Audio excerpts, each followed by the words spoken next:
नमस्कार दोस्तों, मैं रंजीत कुमार आप सभी का स्वागत करता हूं बीपीएससी प्लस के लक्ष्य वेधी टेस्ट सीरीज कार्यक्रम में।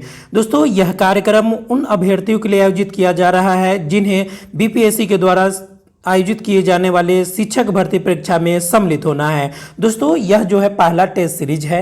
इस टेस्ट सीरीज के कुछ जो महत्वपूर्ण निर्देश दिए गए हैं, यानी कि महत्वपूर्ण इंपोर्टेंट इंस्ट्रक्शन है, उसको देख लेते हैं। तो सबसे पहली बात क्या है दोस्तों, कि जो शिक्षक भर्ती परीक्षा का आयोजन किया जाना है बीपीएससी के द्वारा, इसके लिए आपको 2 घंटे में कुल 120 प्रश्न दिए रहेंगे और आपको 120 मार्क्स का ही यह प्रश्न होगा। दोस्तों, इस प्रश्न पुस्तिका में कुल 120 प्रश्न दिए हुए हैं और इसके अलावा और क्या इंपॉर्टेंट चीजें इसमें आपको ध्यान में रखना है कि सबसे पहली बात, जो आपका परीक्षा का आयोजन किया जाना है तो उसमें आप लोग ध्यान रखेंगे कि आप लोग केवल और केवल काले और नीली स्याही वाली बॉल पॉइंट पेन का ही प्रयोग करेंगे और गोला अच्छे प्रकार से भरेंगे। यानी आपको जो बबल करना है तो उस बबल को आप अच्छी प्रकार से फिलअप करेंगे, तभी जाकर के आपका ओएमआर सीट जो है चेक होता है, अन्यथा रिजेक्ट कर दिया जाता है। दोस्तों, एक और इम्पोर्टेंट बात इसमें यह है कि आपका यदि बीपीएससी के द्वारा अगर 4 ऑप्शन वाला, ठीक है दोस्तों, A B C D 4 option वाला परीक्षा आयोजन किया जाता है, ठीक है, ऐसे प्रश्न दिए जाते हैं, तो फिर आपको वहां पर जो निगेटिव मार्किंग होगा 1/3 देखने को मिलेगा। और यदि 5 ऑप्शन वाला रहता है, जैसा कि 68वीं बीपीएससी में आयोजित किया गया था, तो आपका जो है 1/4 अंक दंड स्वरूप काट लिए जाएंगे दोस्तों, यदि आप गलत उत्तर देते हैं तो चलिए देखते हैं पहला नंबर टेस्ट सीरीज का पहला प्रश्न क्या रहा दोस्तों। देखिए, हम लोग पहला प्रश्न ये रहा दोस्तों कि हाल ही में जारी फीफा रैंकिंग में भारतीय पुरुष फुटबॉल टीम को कौन सी रैंक प्राप्त हुई है। तो जो भारतीय पुरुष फुटबॉल टीम है उनको हाल ही में जारी रैंकिंग में 103वां, 100वां, 102वां कौन सा रैंक प्राप्त हुआ है दोस्तों। तो आपका सही उत्तर है बी। एक का सही उत्तर है बी और भारत को जो है इस रैंकिंग में 100वां स्थान प्राप्त हुआ है दोस्तों। चलिए अगले प्रश्न की ओर बढ़ते हैं और दूसरा नंबर प्रश्न देखते हैं। देखिए, दूसरा नंबर प्रश्न में पूछा जा रहा है, इसमें कहा जा रहा है कि हाल ही में किस राज्य में वन टैप वन ट्री अभियान की शुरुआत की गई है। आपके ऑप्शन है उत्तर प्रदेश में, मध्य प्रदेश में, हिमाचल प्रदेश में। तो आपका सही उत्तर है कि उत्तर प्रदेश में शुरू किया गया है दोस्तों। वन टैप वन ट्री अभियान कहां शुरू किया गया है दोस्तों। तो आपका सही उत्तर हो जाएगा कि उत्तर प्रदेश में शुरू किया गया है। चलिए अगले प्रश्न की ओर बढ़ते हैं और देखिए 3 नंबर प्रश्न में क्या पूछा जा रहा है। 3 नंबर प्रश्न भी काफी बीवीआई प्रश्न है इस समय करंट अफेयर में, कि हाल ही में किस राज्य सरकार द्वारा रानीपुर टाइगर रिजर्व के गठन की अधिसूचना जारी की गई है। तो मेघालय, उत्तर प्रदेश, मध्य प्रदेश। तो इस प्रश्न का भी सही उत्तर है आपका उत्तर प्रदेश सरकार द्वारा रानीपुर टाइगर रिजर्व के गठन की अधिसूचना जारी की गई है। दोस्तों, आपके बताते चले कि इसके साथ ही उत्तर प्रदेश में कुल 4 टाइगर रिजर्व हो गए। कितने हो गए हैं? उत्तर प्रदेश में कुल 4 टाइगर रिजर्व हो गए हैं। यदि हम उत्तर प्रदेश की बात करें तो उत्तर प्रदेश में आपको पहले से ही दुधवा टाइगर रिजर्व है। कौन सा है? दुधवा टाइगर रिजर्व जो है उत्तर प्रदेश में है। इसके अलावा जो है दूसरा है अमनगढ़। कौन सा है? अमनगढ़ टाइगर रिजर्व, ये भी आपको उत्तर प्रदेश में है। और तीसरा याद रखिए कि Pilibhit tiger reserve, Pilibhit tiger reserve. और जो चौथा टाइगर रिजर्व होगा ये आपको यही है, रानीपुर टाइगर रिजर्व। चलिए अगले प्रश्न की ओर बढ़ते हैं दोस्तों और देखिए 4 नंबर प्रश्न में क्या पूछा जा रहा है। 4 नंबर प्रश्न में पूछा जा रहा है, इसमें कहा जा रहा है दोस्तों कि हाल ही में भारत सरकार द्वारा निम्नलिखित में से किस कंपनी को महारत्न का दर्जा दिया गया है। आपके ऑप्शन है national aluminium company limited, Hindustan aeronautics limited और REC लिमिटेड, जिसको बोलते हैं रेक लिमिटेड। इंग्लिश में ऐसे लिखेंगे REC, रेक लिमिटेड दोस्तों। तो आपका सही उत्तर यही है दोस्तों, ऑप्शन सी। 4 नंबर का सही उत्तर है सी, रेक लिमिटेड को हाल ही में महारत्न का दर्जा प्रदान किया गया है। और इसी के साथ ही टोटल जो है आपको 12 ऐसे कंपनी है जिसको कि भारत में महारत्न का दर्जा प्राप्त है। तो ये 12 का नाम भी आप लोग को याद रखना है। चलिए हम लोग आगे बढ़ते हैं, अगले प्रश्न की ओर बढ़ते हैं। अगले प्रश्न भी काफी बीवीआई प्रश्न है दोस्तों, कि हाल ही में में किसे 22वें भारतीय विधि आयोग का अध्यक्ष नियुक्त किया गया है? आपके ऑप्शन है न्यायमूर्ति ऋतुराज अवस्थी, न्यायमूर्ति के.टी. शंकरन, न्यायमूर्ति मोहन चौहान। तो आपका सही उत्तर हो जाएगा न्यायमूर्ति ऋतुराज अवस्थी। न्यायमूर्ति ऋतुराज अवस्थी को 22वें विधि आयोग का अध्यक्ष नियुक्त किया गया है। ये प्रश्न काफी वीवीआई है दोस्तों। चलिए अगले प्रश्न की ओर बढ़ते हैं और देखते हैं 6 नंबर प्रश्न में क्या पूछा गया है। इसमें देखिए ये भी काफी वीवीआई प्रश्न है। इसमें कहा जा रहा है कि हाल ही में किसे बुकर पुरस्कार 2022 प्रदान किया गया है, यानी यह बुकर पुरस्कार से संबंधित प्रश्न है दोस्तों। 6 नंबर प्रश्न और काफी वीवीआई है। आपके ऑप्शन है अशोक सिन्हा, मनोज बाजपेयी और सिहान करुणा तिलक। तो आपका सही उत्तर हो जाएगा सिहान करुणा तिलक। जो सिहान करुणा तिलक है, इनको जो है आपको 2022 का बुकर पुरस्कार दिया गया है दोस्तों। और एक चीज और यहाँ पे याद रखिएगा कि सिहान करुणा तिलक जो है, इनके किस उपन्यास के लिए यह पुरस्कार दिया गया है? तो इनके उपन्यास का नाम है द सेवन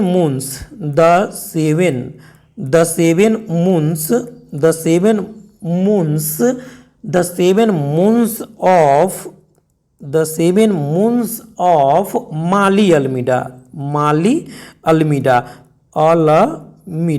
तो ये चीज़ें याद रखिएगा दोस्तों। ये काफ़ी वीवीआई प्रश्न है और यहाँ से लगातार जो है आपको जो करेंट अफेयर का प्रश्न करवा रहे हैं, यहीं से निश्चित तौर पे प्रश्न पूछे जाएंगे। तो चलिए हम लोग अगले प्रश्न की ओर बढ़ते हैं और अगला प्रश्न में देखिए क्या पूछा जा रहा है। इसमें कहा जा रहा है आपसे 7 नंबर प्रश्न में कि हाल ही में पेटेरी ओरपो को किस देश के नए प्रधानमंत्री के रूप में चुना गया है? तो आपके जो ऑप्शन दिए हुए हैं इसमें है आपको फिनलैंड, दक्षिण अमेरिका और ब्राजील। तो आपका सही उत्तर है कि फिनलैंड के जो नए प्रधानमंत्री बने हैं, इनका नाम क्या है दोस्तों? तो इनका नाम याद रखिएगा पेटेरी ओरपो। चलिए दोस्तों अगले प्रश्न की ओर बढ़ते हैं और 8 नंबर प्रश्न में देखते हैं 8 नंबर प्रश्न में क्या पूछा जा रहा है। तो इसमें कहा जा रहा है कि हाल ही में किस राज्य केंद्र शासित प्रदेश में नस्ली दबाव होता है दोस्तों, किस केंद्र शासित प्रदेश या राज्य में नस्ली दबाव के खतरे पर नकेल कसने के लिए ऑपरेशन कवच शुरू किया गया है? तो इस ऑपरेशन का नाम याद रखिएगा कि ऑपरेशन कवच किससे संबंधित है? तो जो नस्ली दबाव होते हैं उसका जो दुरुपयोग हो रहा है उसके लिए। तो ये आपको उत्तर प्रदेश, नई दिल्ली, मध्य प्रदेश। तो आपका सही उत्तर होगा कि नई दिल्ली में प्रारंभ किया गया है। चलिए दोस्तों अगले प्रश्न की ओर बढ़ते हैं और अगला प्रश्न क्या है दोस्तों? 9 नंबर प्रश्न देखते हैं। देखिए 9 नंबर प्रश्न में क्या पूछा जा रहा है। 9 नंबर जो हमारा प्रश्न है इसमें क्या पूछा जा रहा है? इसमें कहा जा रहा है हाल ही में एशियाई कबड्डी चैंपियनशिप 2023 का खिताब किस देश ने जीता है? तो आपके जो ऑप्शन है भारत, ईरान और बांग्लादेश। तो आपका सही उत्तर क्या हो जाएगा? हाल ही में भारत ने एशियाई कबड्डी चैंपियनशिप 2023 का खिताब जीता है। इसमें यह भी याद रखिएगा दोस्तों कि भारत ने ईरान को हरा करके जीता है, ईरान को ही हराया है। तो ये चीजें आप लोग को याद रखना है। यानी एशियाई कबड्डी चैंपियनशिप 2023 का खिताब किस देश ने जीता है? तो भारत ने जीता है। और किस देश को हरा कर जीता है? तो आप लोग याद रखिएगा कि ईरान को हरा कर जीता है भारत ने। चलिए अगले प्रश्न की ओर बढ़ते हैं। अगला प्रश्न में क्या पूछा जा रहा है? इसमें कहा जा रहा है कि हाल ही में वाराणसी के किस उत्पाद को जीआई टैग प्रदान किया गया है? यानी कि ऑप्शन जो है आपको ये वाराणसी से ही रिलेटेड है और प्रश्न भी आपको वाराणसी से रिलेटेड है। यानी जो वाराणसी है उसके वाराणसी जगह में उत्पादित जो जीआई टैग है उत्पादन किया जाता है, उसी से रिलेटेड यह प्रश्न है।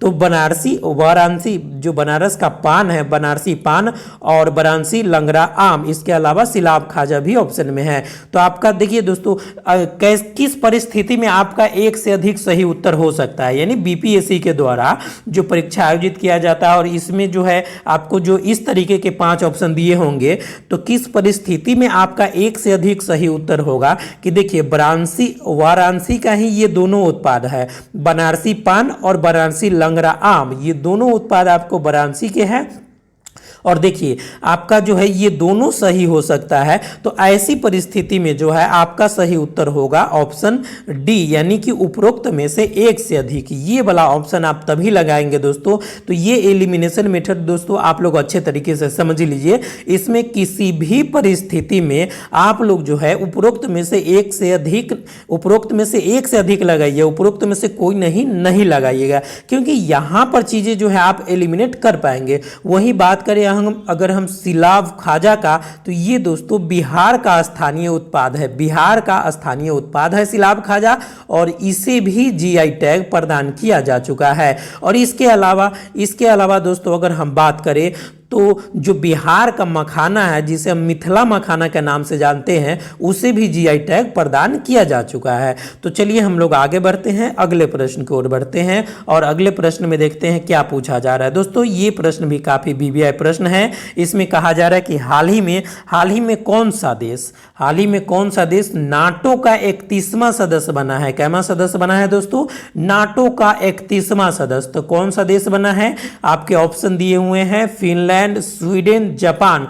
तो 11 नंबर प्रश्न का जो आपका सही उत्तर है ये है आपको फिनलैंड दोस्तों। हाल ही में यानी फिनलैंड जो है आपको नाटो का 31वां सदस्य बना है दोस्तों। फिनलैंड जो है आपको रूस के आसपास का देश है दोस्तों। रूस के साथ जो है ये सीमा साझा करता है। इसके अलावा जो स्वीडन है ये भी जो है आपको नाटो के सदस्यता के लिए अप्लाई किया हुआ है दोस्तों। ठीक है, तो आप लोग याद रखेंगे दोस्तों, रूस आप लोग जानते हैं कि रूस, ठीक है दोस्तों, जो रूस है ये आपको लगातार जो है रूस जो है और आसपास के जो कंट्री है उनसे इनका संबंध जो है खराब हो रहा है, खास करके जो नाटो में जाना चाहते हैं। तो फिनलैंड ऑलरेडी नाटो में शामिल हो चुका है और ये जो है 31वां सदस्य भी बन गया है। तो ये प्रश्न काफी बीबीआई है। चलिए अगले प्रश्न की ओर बढ़ते हैं दोस्तों। अगला प्रश्न में क्या पूछा जा रहा है? 12 नंबर प्रश्न देखेंगे। जो 12 नंबर प्रश्न है इसमें पूछा जा रहा है दोस्तों, इसमें पूछा जा रहा है कि हाल ही में भारत के किस स्पेस स्टार्टअप ने 3D प्रिंटेड क्रायोजेनिक इंजन का सफल परीक्षण किया है? ऑप्शन दिया हुआ है ध्रुव स्पेस, विस्टा स्पेस टेक्नोलॉजी और स्काई रूट एरोस्पेस। तो जो आपका सही उत्तर है 12 नंबर प्रश्न का ये है सी, इसका नाम है Skyroot Aerospace, Skyroot Aerospace. चलिए अगले प्रश्न को ओर बढ़ते हैं दोस्तों। और अगले प्रश्न में क्या है? तो देखिए अगले प्रश्न में आपसे पूछा जा रहा है, देखिए ये आपको आप लोग जानते हैं कि जो पद्म पुरस्कार होता है वो राष्ट्रपति के द्वारा प्रदान किया जाता है। तो 5 अप्रैल 2023 को राष्ट्रपति श्रीमती द्रौपदी मुर्मू ने राष्ट्रपति भवन में आयोजित द्वितीय नागरिक अलंकरण समारोह में वर्ष 2023 के लिए किसे पद्म विभूषण पुरस्कार प्रदान किए? तो इस प्रश्न में पूछा जा रहा है किसे पद्म विभूषण पुरस्कार प्रदान किया गया है। तो आपके ऑप्शन दिए हुए डॉक्टर दिलीप महालनोबिस, मुलायम सिंह यादव और श्रीनिवास वर्धन। तो आपके जो सही उत्तर होंगे कि उपरोक्त में से एक से अधिक होगा, क्योंकि आप जो ये डॉक्टर दिलीप महालनोबिस है ये डॉक्टर है और इनको भी आपको पद्म विभूषण पुरस्कार दिया गया है। इसके अलावा मुलायम सिंह यादव जो उत्तर प्रदेश के पूर्व मुख्यमंत्री थे जिनका हाल ही में निधन हो गया, तो इनको भी मरणोपरांत जो है यह पुरस्कार दिया गया है दोस्तों। और जो SR श्रीनिवास वर्धन है इनको भी जो है आपको यह पुरस्कार दिया गया है, यानी पद्म विभूषण पुरस्कार से सम्मानित किया गया है। तो इस प्रकार जो है सही उत्तर हो जाएगा आपका डी, यानी 13 नंबर प्रश्न का सही उत्तर होगा डी। चलिए अगले प्रश्न की ओर बढ़ते हैं दोस्तों। अगला प्रश्न में देखिए क्या पूछा जा रहा है। इसमें कहा जा रहा है कि हाल ही में जारी किए गए इंडिया जस्टिस रिपोर्ट 2022 में किस राज्य ने शीर्ष स्थान हासिल किया है? यानी कि 2022 का जो इंडिया जस्टिस रिपोर्ट है उसके बारे में यह प्रश्न पूछा गया है। तो आपके ऑप्शन दिए हुए हैं कर्नाटक, उत्तर प्रदेश और बिहार। देखिए दोस्तों, यहाँ पर जो प्रश्न दिया हुआ है तो काफ़ी इसमें आप एलिमिनेट करके भी आप लोग समझ सकते हैं दोस्तों कि देखिए यहाँ पर इंडिया जस्टिस रिपोर्ट 2022 की बात हो रही है। तो जो इंडिया जस्टिस रिपोर्ट है उसमें आप देखेंगे तो जो इम्पोर्टेंट जो हमारे काफ़ी प्रगतिशील राज्य है और ख़ास करके जो दक्षिण भारत के राज्य है वही टॉप पे रहता है। तो आप इसको ऐसे भी आप बिहार और उत्तर प्रदेश को बाहर कर सकते हैं। तो आपका सही उत्तर हो जाएगा कर्नाटक। कर्नाटक जो है इसमें प्रथम स्थान हासिल किया है दोस्तों। चलिए अगले प्रश्न की ओर बढ़ते हैं और अगला प्रश्न में क्या पूछा जा रहा है, देखिए इसमें पूछा जा रहा है कि हाल ही में डोप टेस्ट में फेल होने के कारण, यानी जो खिलाड़ियों का डोप टेस्ट किया जाता है कि क्या वो कोई मादक द्रव्य तो नहीं ले रहे हैं, तो डोप टेस्ट में फेल होने के कारण किस महिला वेट लिफ्टर पर 4 साल का प्रतिबंध लगा है। कितने दिनों का प्रतिबंध लगा है दोस्तों, तो आप लोग ये भी याद रखेंगे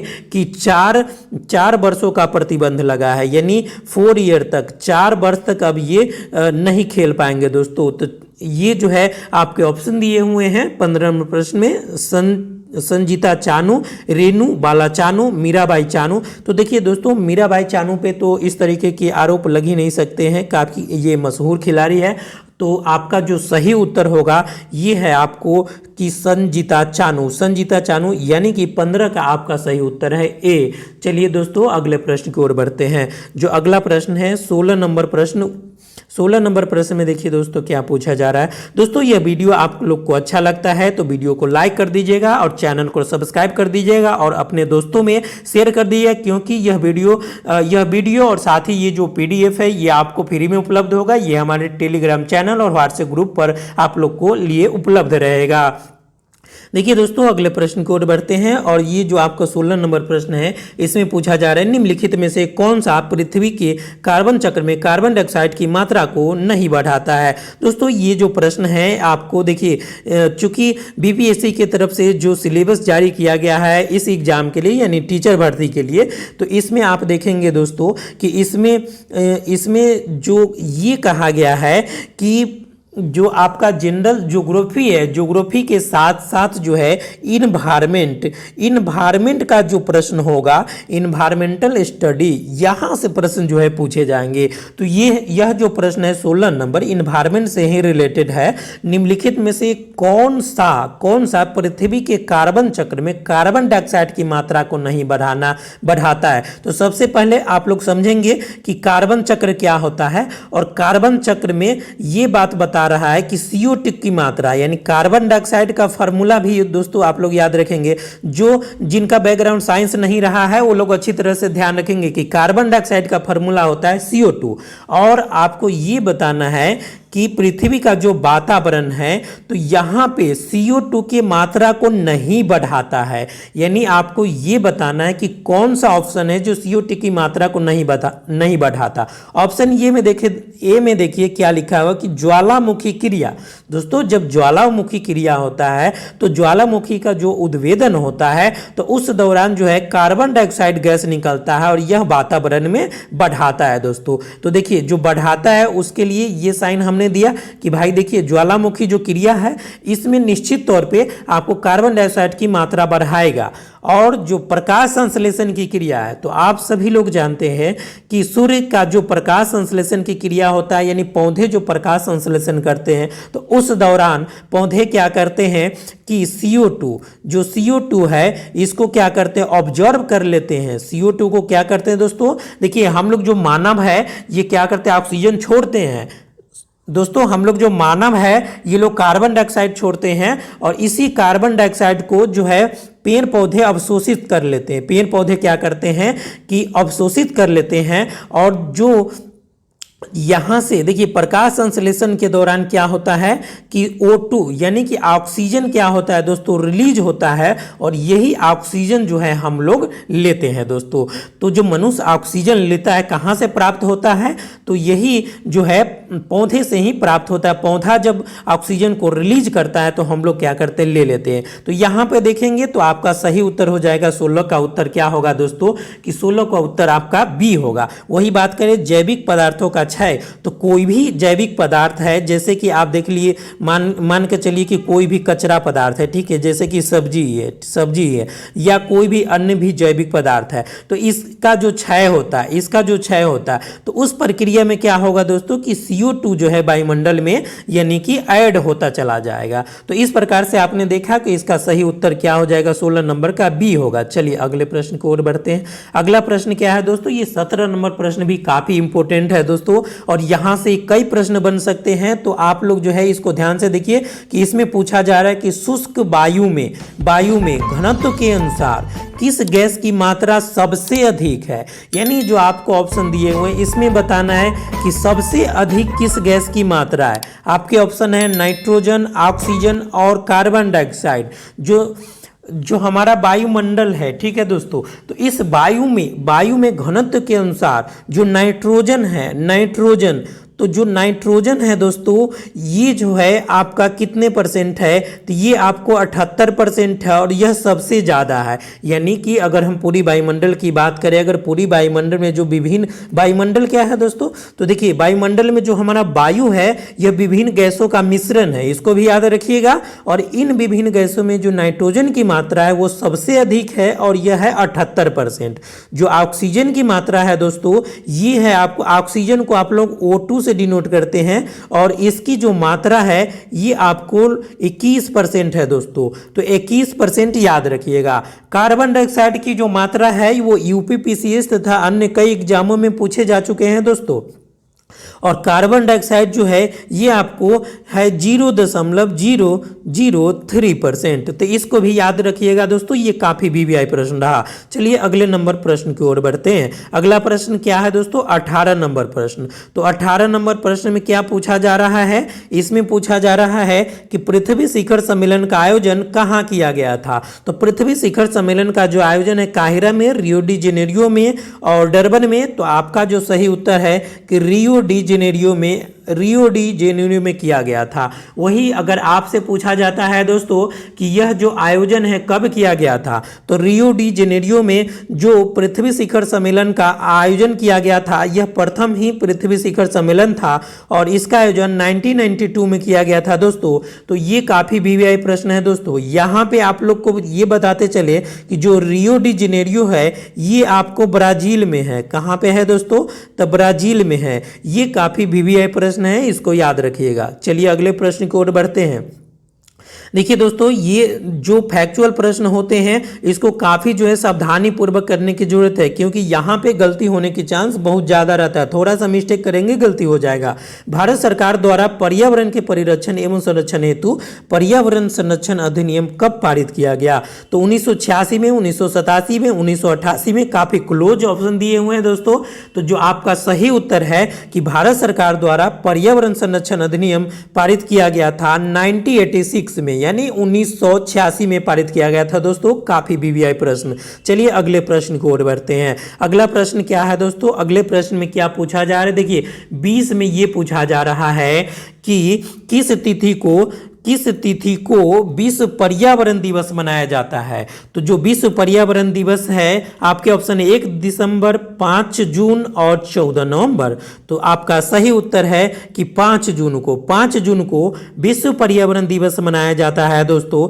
विश्व पर्यावरण दिवस कब मनाया जाता है, 5 जून को मनाया जाता है। वही अगर हम बात करें कि विश्व पर्यावरण दिवस जो है ये मनाया गया था, सबसे पहले कब मनाया गया था, यदि आपसे पूछा जाता है कि सर्वप्रथम विश्व पर्यावरण दिवस कब मनाया गया था, तो 1974 ईस्वी में सर्वप्रथम विश्व पर्यावरण दिवस मनाया गया था। वही बात करें जो विश्व पर्यावरण दिवस 5 जून को मनाया गया है वर्ष 2023 में, तो वर्ष 2023 में मनाए गए विश्व पर्यावरण दिवस का थीम क्या है दोस्तों, तो आप लोग याद रखिएगा कि इस वर्ष का थीम है beat plastic pollution, beat plastic pollution, beat plastic pollution. तो ये काफी जो है वीवीआई प्रश्न है दोस्तों।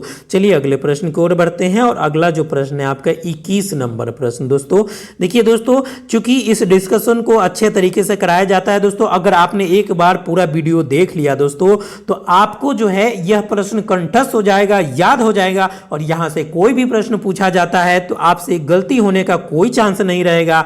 चूंकि इस एग्जाम में जो है आपको 1/3 या 1/4 निगेटिव देखने को मिलेगा, और आप अगर बिहार में शिक्षक बनना चाहते हैं तो सबसे पहला जरूरी है प्रैक्टिस सेट लगाना, और उसमें भी निगेटिव से बचना दोस्तों। यदि निगेटिव हो गया तो रिजल्ट जो है पक्का नहीं आएगा दोस्तों। निगेटिव से बचने के लिए बार बार प्रैक्टिस करिए दोस्तों, प्रैक्टिस सेट लगाइए, एनसीईआरटी का बुक लगातार पढ़िए, और जो जीके का किताब है जीके का किताब लगातार पढ़ते रहिए दोस्तों। और जो हमारे तरफ से जो टेस्ट सीरीज आपको प्रोवाइड किया जा रहा है उसको निश्चित तौर पे आप जो है पूरा वीडियो देखिएगा दोस्तों, धैर्य बना करके रखिए। और यदि आप 1 से 1.5 घंटे धैर्य बना करके वीडियो देख गए तो निश्चित तौर पे आपका जो है 120 प्रश्न जो है कंठस्थ हो जाएगा, और 120 प्रश्न जो है अलग अलग टॉपिक से पूछे जा रहे हैं दोस्तों। तो निश्चित तौर पे आपका जो है तैयारी मजबूत हो जाएगा दोस्तों।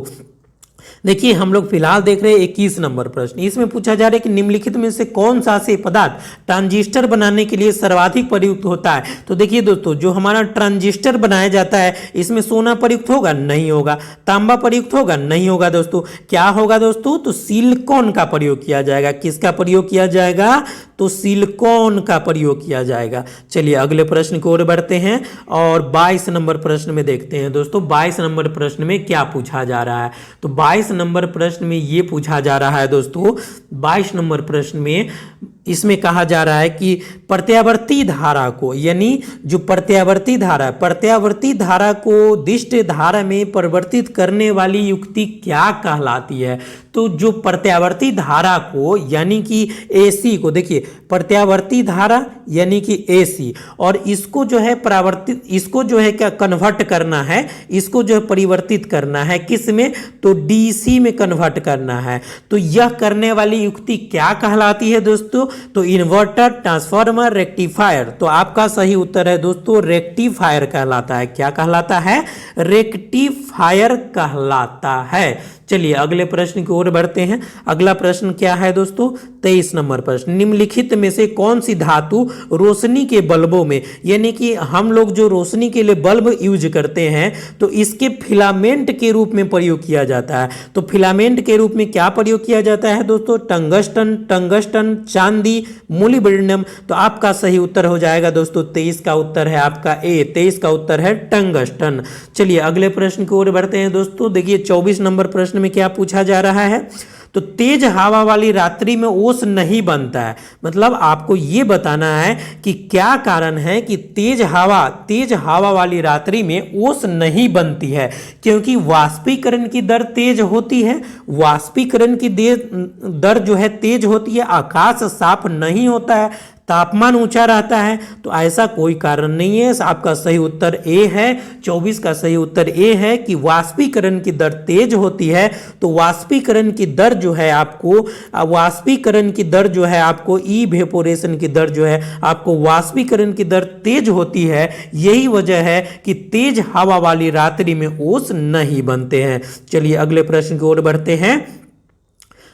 देखिए 25 नंबर प्रश्न में आप लोग से ये पूछा जा रहा है दोस्तों कि नाभिकीय संयंत्रों में ग्रेफाइट का उपयोग किया जाता है। जो नाभिकीय संयंत्र है उसमें ग्रेफाइट का उपयोग किया जाता है। तो सबसे पहला प्रश्न तो यही हो जाता है कि निम्नलिखित में से नाभिकीय संयंत्र में क्या प्रयोग किया जाता है। तो आप लोग बताइएगा कि नाभिकीय संयंत्र में ग्रेफाइट का प्रयोग किया जाता है। ठीक है, किस रूप में किया जाता है, किस तरह किया जाता है? ईंधन की तरह नहीं, ग्रेफाइट जो है ईंधन की तरह यूज नहीं किया जाएगा दोस्तों।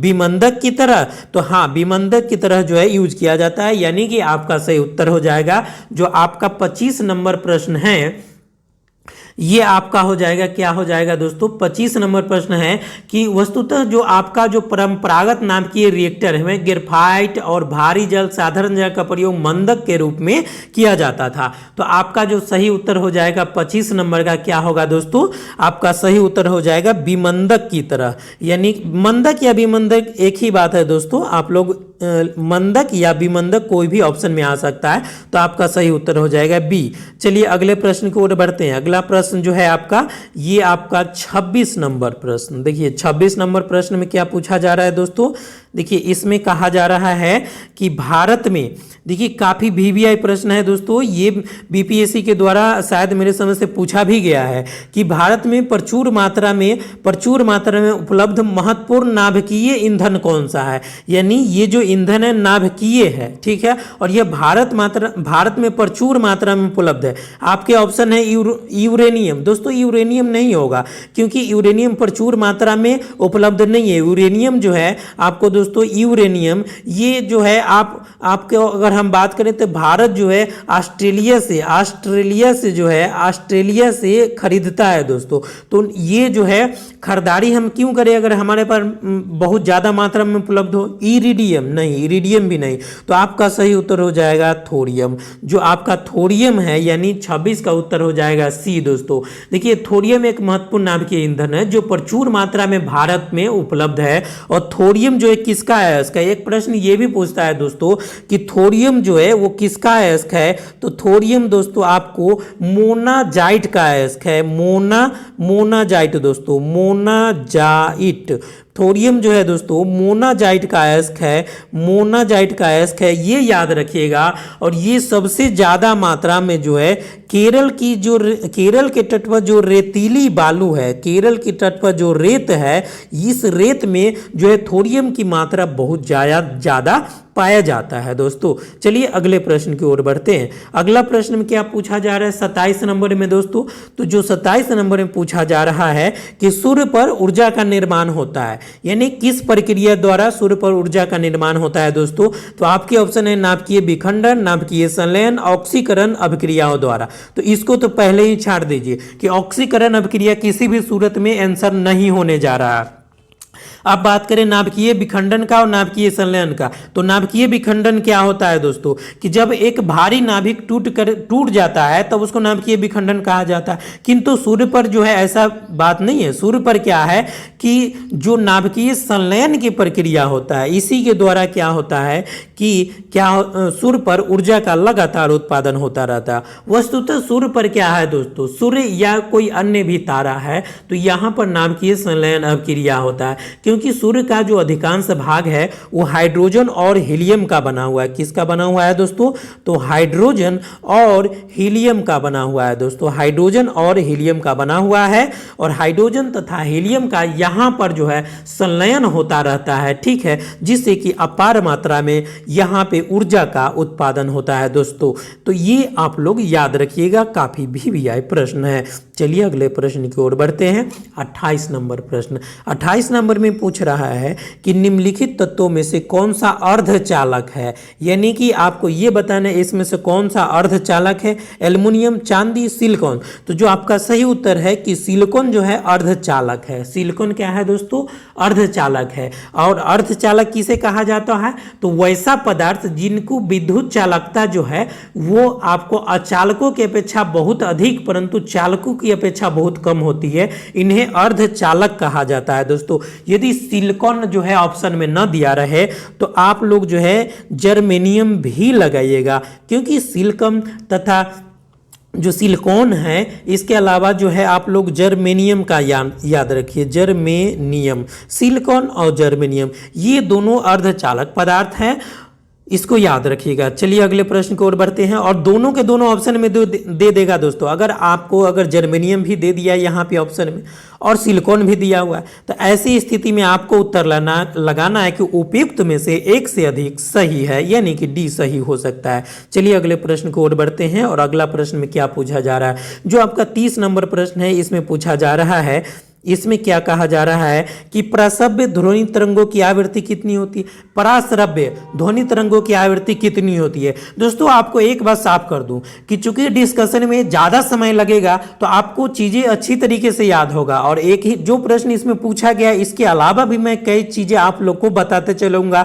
जो फैक्ट आप लोग के लिए इंपॉर्टेंट होगा, खास करके जो नए अभ्यर्थी है जो बिहार में शिक्षक बनना चाहते हैं उनके लिए है दोस्तों ये वीडियो, तो स्पेशली उन्हीं के लिए है वीडियो। और यदि आप कहेंगे कि नहीं सर इतने लंबा वीडियो हम नहीं देख पाते हैं, वीडियो का लेंथ ज्यादा बड़ा हो जा रहा है, तो फिर कैसे चीजों को आप अच्छे तरीके से समझ पाइएगा। आपको कंसेप्ट भी क्लियर होना जरूरी है, और चूंकि इतने अच्छे से शायद मुझे नहीं लगता है कि और कहीं जगह पे आपको डिस्कशन मिल पाएगा, वो भी आपको फ्री ऑफ कॉस्ट में दोस्तों। तो देखिए 29 नंबर में प्रश्न में पूछा जा रहा है कि पराश्रव्य ध्वनि तरंगों की आवृत्ति बताइए। देखिए दोस्तों यहां पर ध्वनि तरंगों की जो है 3 तरंगों की बात होती है, एक होती है जो श्रव्य सीमा में हो, दूसरा अवश्रव्य सीमा में हो, और तीसरा पराश्रव्य सीमा में हो। तो देखिए दोस्तों यहाँ पे जो पूछा हुआ है कि पराश्रव्य ध्वनि तरंगों की आवृत्ति बताइए, तो जिस तरंग की जो आवृत्ति जो है, जिस ध्वनि तरंग की आवृत्ति 20,000 हर्ट्ज से अधिक होती है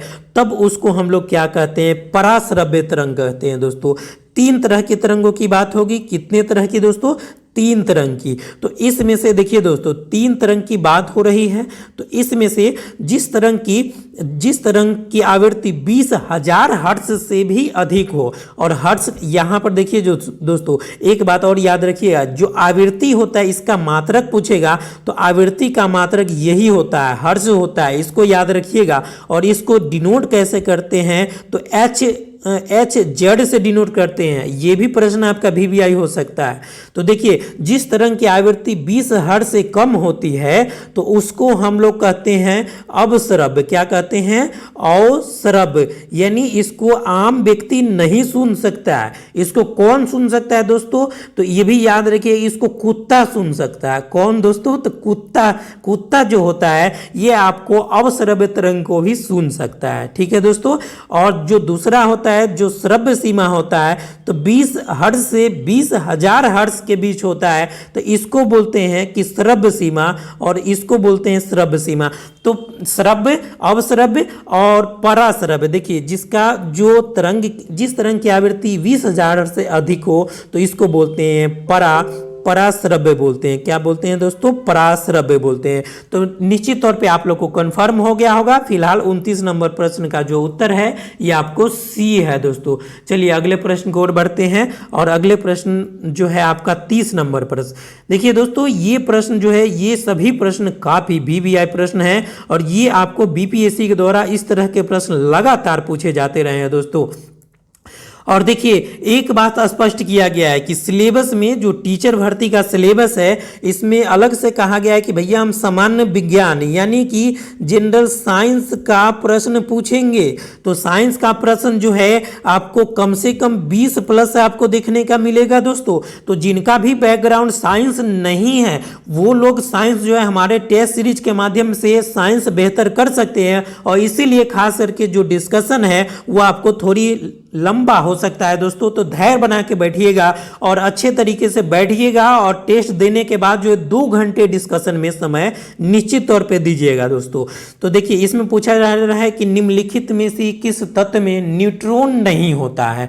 तो सबसे पहली बात आपको बता दूं दोस्तों, तो जो है तीन जो है बात करेंगे हम लोग तत्व में, जो है 3 तरीके की बात करेंगे, एक इलेक्ट्रॉन, प्रोटॉन और न्यूट्रॉन। ठीक है, इलेक्ट्रॉन, प्रोटॉन और न्यूट्रॉन। ठीक है दोस्तों। तो देखिए जो ऑक्सीजन है, नाइट्रोजन है, हाइड्रोजन है। तो सबसे पहली बात जो आपका सही उत्तर है वो है हाइड्रोजन। जो हाइड्रोजन है H1। हाइड्रोजन का परमाणु संख्या कितना होता है दोस्तों, हाइड्रोजन जो है हाइड्रोजन का परमाणु संख्या 1 होता है दोस्तों।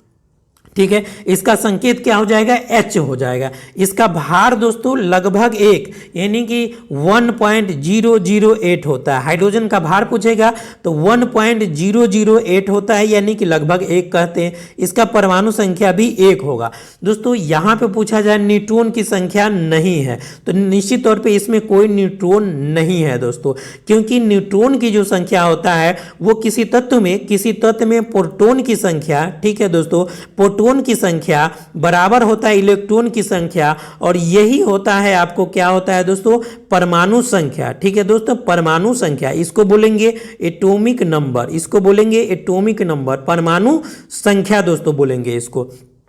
और दोस्तों न्यूट्रॉन की संख्या निकालने के लिए, किसी भी तत्व में न्यूट्रॉन की संख्या निकालने के लिए इसका जो परमाणु द्रव्यमान है उसमें से क्या किया जाता है, परमाणु द्रव्यमान में से इसका जो परमाणु संख्या है यानी इलेक्ट्रॉन की संख्या है उसको घटा दिया जाता है दोस्तों। तो इसमें से एक घटाइएगा, 0 हो जाएगा। तो आप कह सकते हैं कि जो हाइड्रोजन एकमात्र ऐसा तत्व है जिसमें कोई न्यूट्रॉन नहीं होता है दोस्तों, कोई न्यूट्रॉन नहीं होता है, यानी इसमें कोई न्यूट्रॉन नहीं होगा दोस्तों। तो आपका सही उत्तर हो जाएगा हाइड्रोजन, इसमें कोई न्यूट्रॉन नहीं है दोस्तों। यदि आपसे पूछा जाता है कि सबसे हल्का तत्व कौन सा है, तब भी आपका सही उत्तर होना चाहिए कि हाइड्रोजन सबसे हल्का तत्व है। और इसके बाद ये जो है यानी हाइड्रोजन आवर्त सारणी में प्रथम स्थान है, यानी आवर्त सारणी में पहला तत्व यही है दोस्तों, ये भी चीजें याद रखिएगा। ठीक है दोस्तों, हाइड्रोजन की खोज की बात करें तो 1776 में 1766 याद रखिएगा, 1766 में हाइड्रोजन की खोज हेनरी केवेंडिश ने करा था, हेनरी केवेंडिश ने करा था, तो इसको भी याद रखिएगा। चलिए अगले प्रश्न की ओर बढ़ते हैं।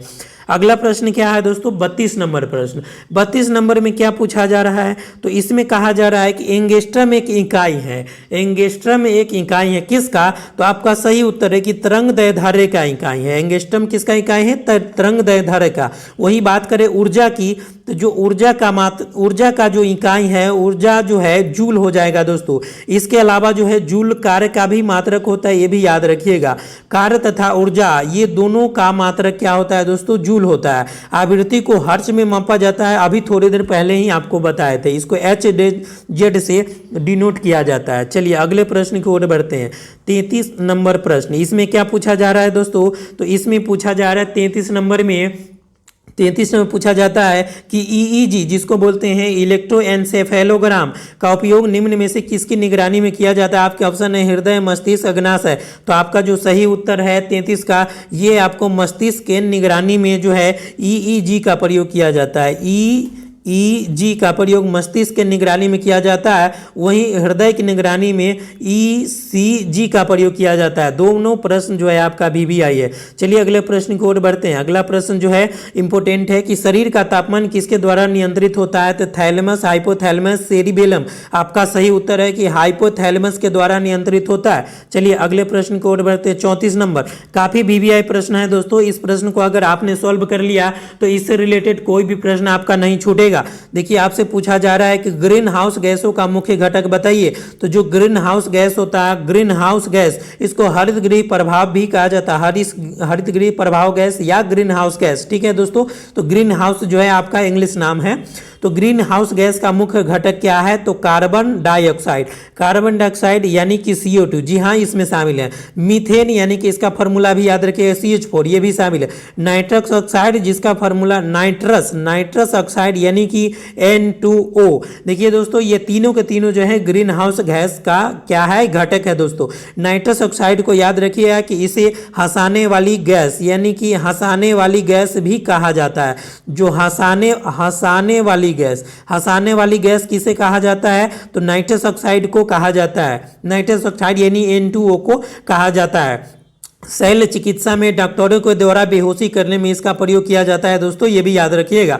तो ये तीनों के तीनों क्या है, ग्रीन हाउस गैस है दोस्तों। इसके अलावा आप जो है ऑप्शन में ये भी आ सकता है CFC क्लोरोफ्लोरोकार्बन, ये भी आपको क्या है दोस्तों, ये भी आपको ग्रीन हाउस गैस है। इसके अलावा जो है आपको हाइड्रोफ्लोरोकार्बन भी आता है।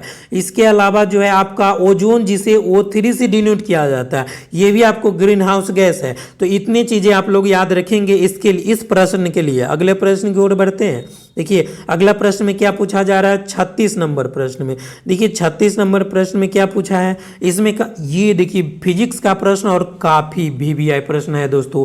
इसमें कहा जा रहा है, देखिए निम्नलिखित आइंस्टीन को कि आइंस्टीन को जो नोबेल पुरस्कार दिया गया था किस कार्य पे मिला था।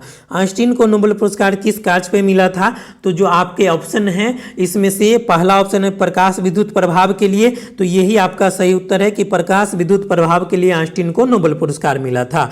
चलिए अगले प्रश्न की ओर बढ़ते हैं। कोशिका का पावर हाउस किसे कहा जाता है? तो कोशिका का पावर हाउस दोस्तों किसे कहा जाता है? माइटोकॉन्ड्रिया के कहा जाता है। जो लोग बायोलॉजी पढ़े हुए हैं वो लोग अच्छे तरीके से पढ़े हुए हैं कि mitochondria is the powerhouse of cell, यानी कि माइटोकॉन्ड्रिया को पावर हाउस का सेल कहा जाता है।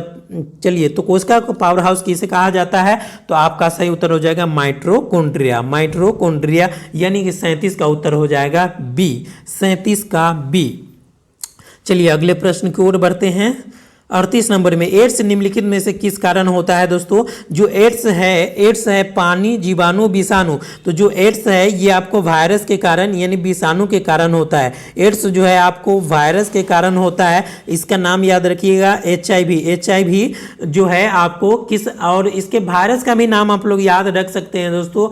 जो HIV वायरस होता है इसी के कारण जो है विषाणु के कारण जो है एड्स होता है, तो ये भी याद रखिएगा। चलिए अगले प्रश्न की ओर बढ़ते हैं। और इसके अलावा कुछ और जो यानी देखिए वायरस के कारण होने वाले जितने भी बीमारी, जितने भी रोग हैं उन सब को आप लोग याद रख सकते हैं। तो कुछ महत्वपूर्ण अगर हम बात कर ले यहाँ पर, तो जो डेंगू होता है ये भी आपको वायरस के ही कारण होता है। जो पोलियो और चेचक होता है, पोलियो के अलावा जो है चेचक के अलावा आप लोग रेबीज और हर्पीज, ये सभी बीमारी जो है आपको किस कारण से होता है? तो विषाणु के कारण से होता है। आर्द्रता मापने के लिए किस यंत्र का प्रयोग किया जाता है? चलिए दोस्तों 39 नंबर प्रश्न में देखते हैं। आर्द्रता मापने के लिए हाइड्रोमीटर और हाइग्रोमीटर। तो जो आपका आर्द्रता मापने के लिए वो हाइग्रोमीटर का प्रयोग किया जाता है दोस्तों। किसका? हाइग्रोमीटर का प्रयोग जो है आर्द्रता मापने के लिए किया जाता है दोस्तों। और हाइड्रोमीटर का प्रयोग जो है घनत्व मापने के लिए कहा जाता है दोस्तों। यहाँ पे जो है घनत्व जो है इसको क्या कहते हैं इंग्लिश में? डेंसिटी। तो इंग्लिश में इसको बोलते हैं डेंसिटी, घनत्व को अपेक्षित घनत्व, रिलेटिव डेंसिटी, ठीक है दोस्तों। और इसको हाइड्रोमीटर से मापा जाता है। हम टाइम इसलिए ले रहे हैं दोस्तों ताकि आपका कंफ्यूजन दूर हो जाएगा। देखिए डेंसिटी में क्या आता है दोस्तों? डेंसिटी में डी आता है, ठीक है दोस्तों।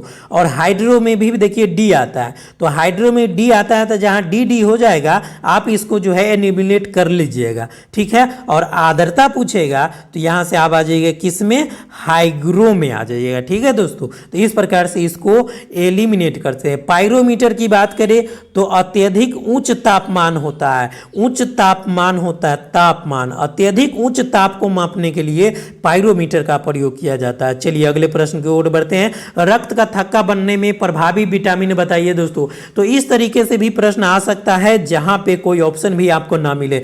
देखिए जो रक्त का थक्का बनाने में जो प्रभावी विटामिन ए बी सी में से कोई नहीं है दोस्तों। आपका सही उत्तर हो जाएगा उपरोक्त में से कोई नहीं, क्योंकि जो रक्त का थक्का बनाने में प्रभावी विटामिन है उसका नाम है विटामिन के। तो सही उत्तर हो जाएगा उपरोक्त में से कोई नहीं, विटामिन के। विटामिन ए की बात करें दोस्तों तो विटामिन ए सबसे अधिक किस में पाया जाता है? तो विटामिन ए जो है सबसे अधिक गाजर में पाया जाता है। गाजर का प्रमुख स्रोत है। ये आंखों के लिए सबसे ज्यादा इंपॉर्टेंट होता है दोस्तों, आंखों के लिए काफी इंपॉर्टेंट होता है दोस्तों, ये याद रखिएगा विटामिन ए। विटामिन ए का रासायनिक नाम पूछा जाता है दोस्तों तो रेटिनॉल याद रखिएगा। विटामिन ए का रासायनिक नाम होता है विटामिन सी। देखिए विटामिन सी खट्टे फलों में पाया जाता है। आंवला जो है सबसे इंपॉर्टेंट स्रोत है इसका विटामिन सी का। और विटामिन सी जो है इसको एस्कॉर्बिक एसिड कहा जाता है। क्या कहा जाता है दोस्तों?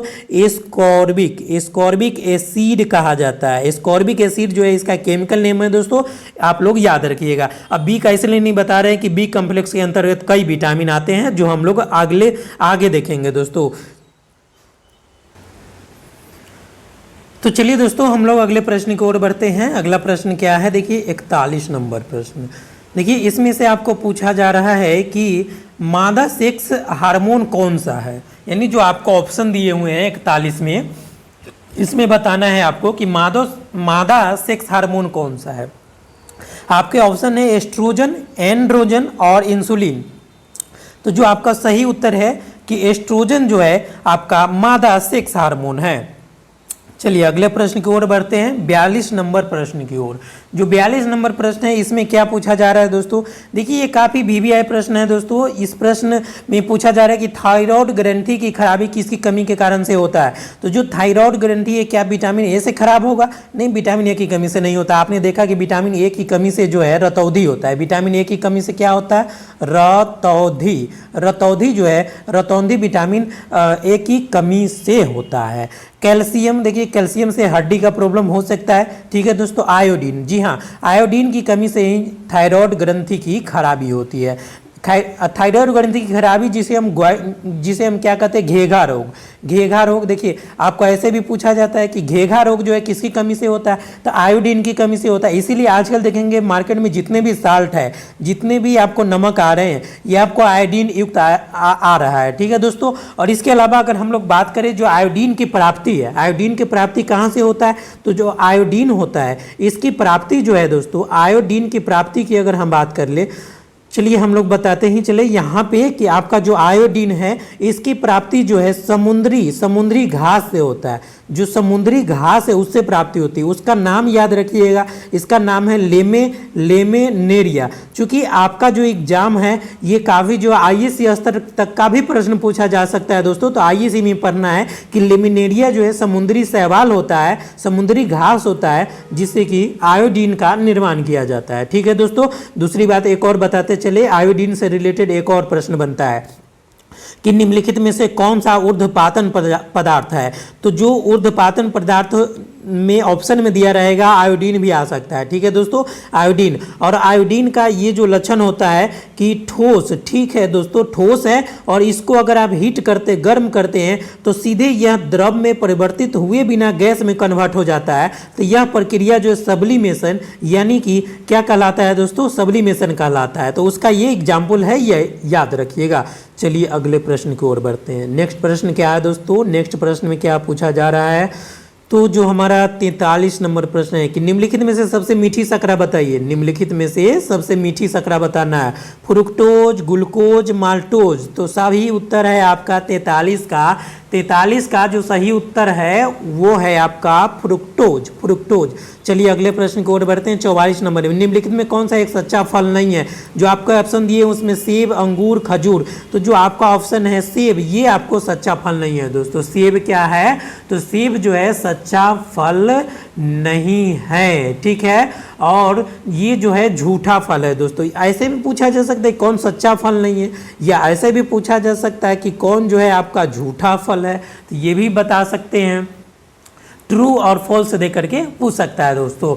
तो ये जो है अगर हम बात कर ले सच्चा फल नहीं है तो न केवल सेब बल्कि सेब के साथ साथ जो है अनानास। ठीक है दोस्तों। अनानास भी ऑप्शन में आ सकता है। अनानास और इसके अलावा जो है स्ट्रॉबेरी, जो स्ट्रॉबेरी है दोस्तों, जो मार्केट में देखेंगे स्ट्रॉबेरी आता है, ये भी आपको सच्चा फल नहीं है दोस्तों। ये जो है आपको फॉल्स फ्रूट है। ये जो है ट्रू नहीं है, फॉल्स फ्रूट है दोस्तों। तो ये जो है आप लोग याद रखिएगा, काफ़ी वीवीआई प्रश्न हो सकता है। अगला प्रश्न क्या है दोस्तों? फलिया। देखिए फलिया के अंतर्गत जो है, फलिया के अंतर्गत क्या आता है? फलिया के अंतर्गत जो है आपको बीन्स आ जाएगा। क्या आ जाएगा? बीन्स आ जाएगा। तो फलियां अत्यधिक पौष्टिक होती है क्योंकि उनमें प्रचुर मात्रा में क्या होता है दोस्तों? प्रोटीन होता है। प्रोटीन होता है। तो आपका सही उत्तर हो जाएगा बी, प्रोटीन हो जाएगा। चलिए अगले प्रश्न को ओर बढ़ते हैं और अगला प्रश्न में क्या पूछा जा रहा है? 46 नंबर प्रश्न देखेंगे दोस्तों। 46 नंबर प्रश्न में देखिए इसमें क्या कहा जा रहा है, काफ़ी वीवीआई प्रश्न है दोस्तों। इसमें पूछा जा रहा है कि लौंग एक मसाला है। ठीक है दोस्तों। लौंग एक मसाला है जो पौधे की किस भाग से प्राप्त होता है? तो लौंग जो है फूल की कली से प्राप्त होता है। काफ़ी वीवीआई प्रश्न और आपका सही उत्तर ए ही हो जाएगा। आइए अगले प्रश्न की ओर बढ़े। 47 नंबर प्रश्न। 47 नंबर प्रश्न में क्या पूछा जा रहा है? निम्नलिखित में किसने सर्वप्रथम बायोडाइवर्सिटी शब्द का प्रयोग किया?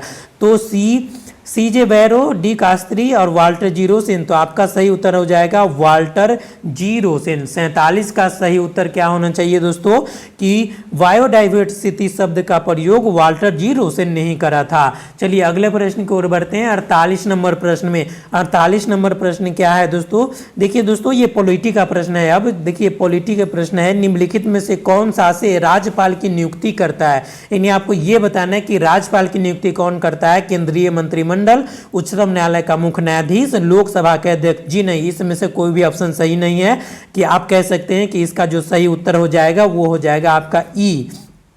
इस प्रश्न का सही उत्तर आपका ई होगा दोस्तों। क्यों? क्योंकि जो राज्यपाल होता है ये आपको राष्ट्रपति के प्रसाद प्रयत्न अपना पद धारण करता है। तो ये चीजें काफी इंपॉर्टेंट हो जाता है दोस्तों। एक अनुच्छेद देखिए भारतीय संविधान का जो अनुच्छेद यानी कि आर्टिकल 155 है, यह कहता है कि राज्य के राज्यपाल को राष्ट्रपति अपने हस्ताक्षर और मुद्रा सहित अधिपत्र द्वारा नियुक्त करेगा। ठीक है, और साथ ही जो राज्य का राज्यपाल है ये आपको राज्यपाल जो है राज्य सरकार का संवैधानिक प्रमुख भी राज्यपाल होता है। और जो राज्य की कार्यपालिका शक्ति है ये आपको राज्यपाल में ही निहित होता है। ये चीजें भी आप लोग याद रखिएगा दोस्तों। चलिए अगले प्रश्न की ओर बढ़ते हैं। अगला प्रश्न में क्या पूछा जा रहा है 49 नंबर में, इसमें पूछा जा रहा है दोस्तों, इसमें पूछा जा रहा है 49 नंबर में क्या पूछा जा रहा है, इसमें कहा जा रहा है कि भारत में राजनीतिक दलों को निम्नलिखित में किसके द्वारा पंजीकृत और मान्यता प्रदान किया जाता है।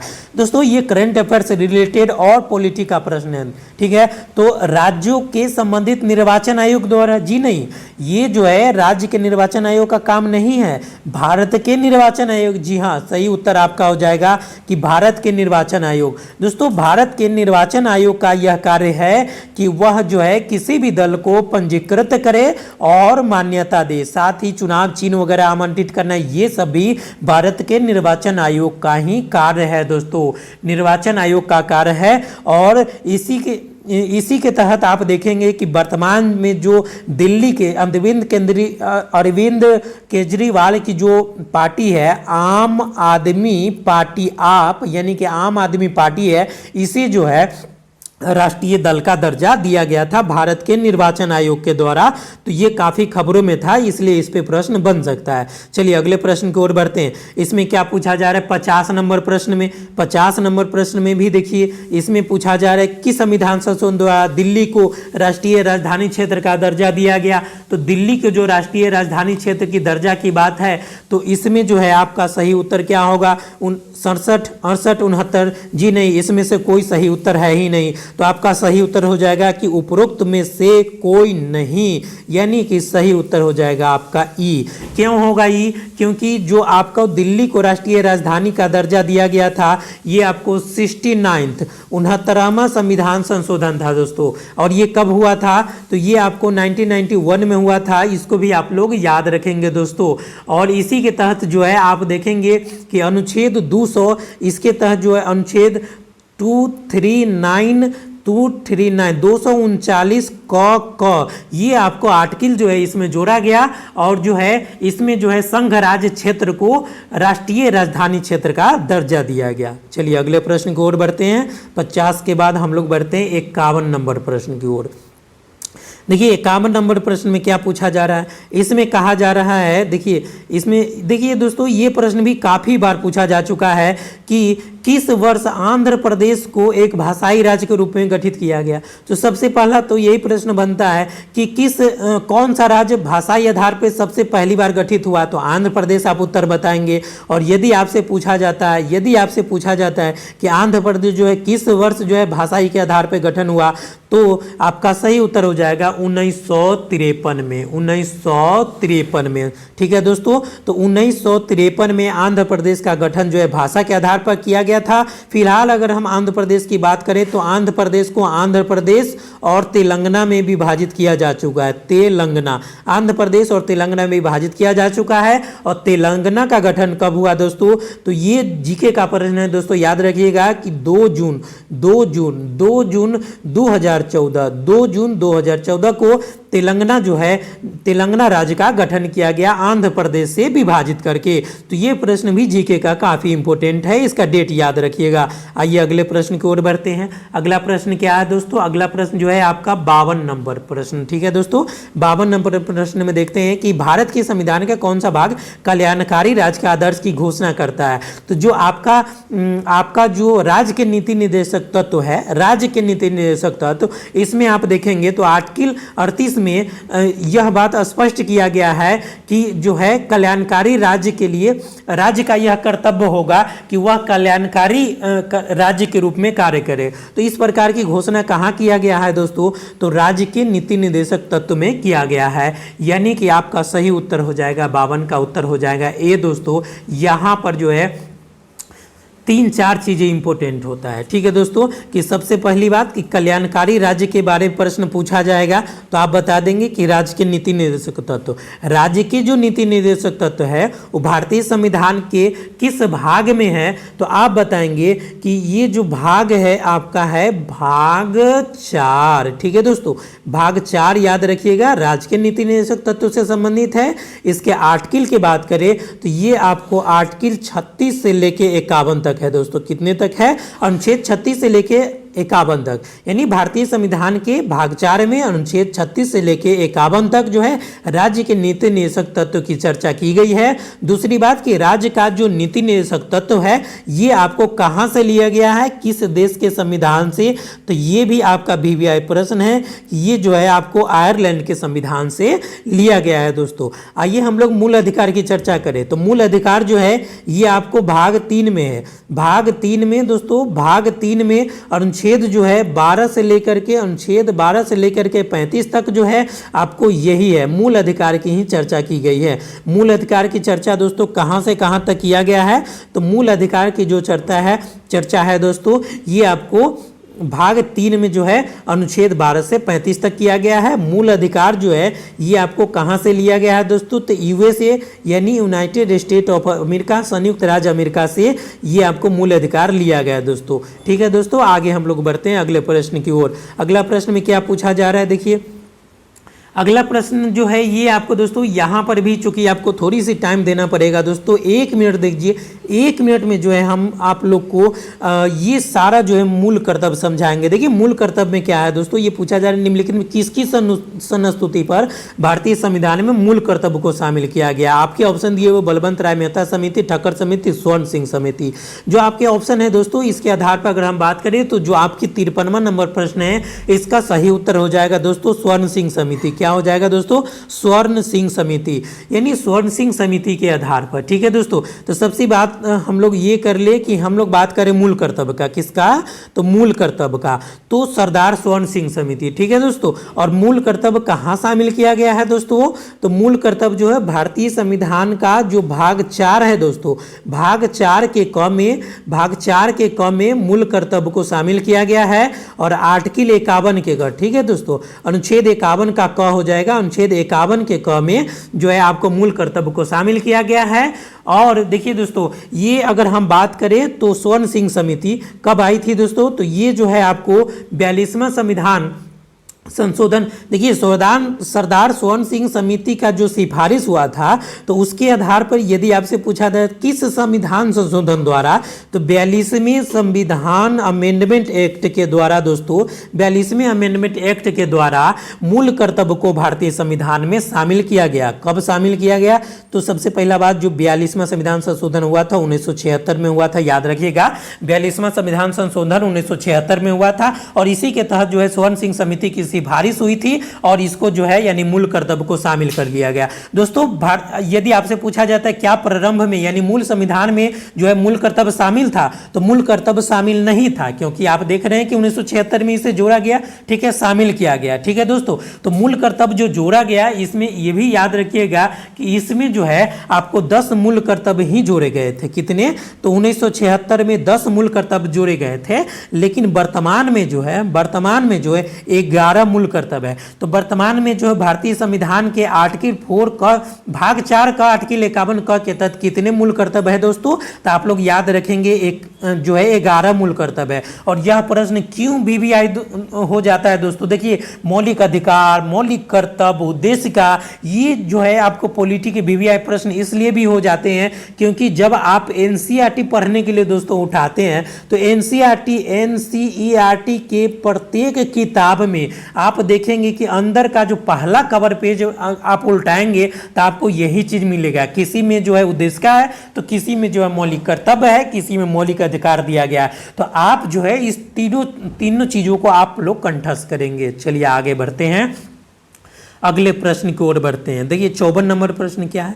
54 नंबर प्रश्न में ये कहा गया है कि भारत के राष्ट्रपति अपनी शक्तियों का प्रयोग करते हैं। कैसे करते हैं? तो सीधे अथवा अपने अधीनस्थ अधिकारियों के द्वारा। तो आपका सही उत्तर ए ही हो जाएगा। 54 का उत्तर जो है आपका ए हो जाएगा दोस्तों। तो सबसे पहली बात याद रखिएगा, भारत के राष्ट्रपति होते हैं तो भारत के राष्ट्रपति जो है होते हैं आपको आर्टिकल 52 की तरह। और आर्टिकल 53 में जो है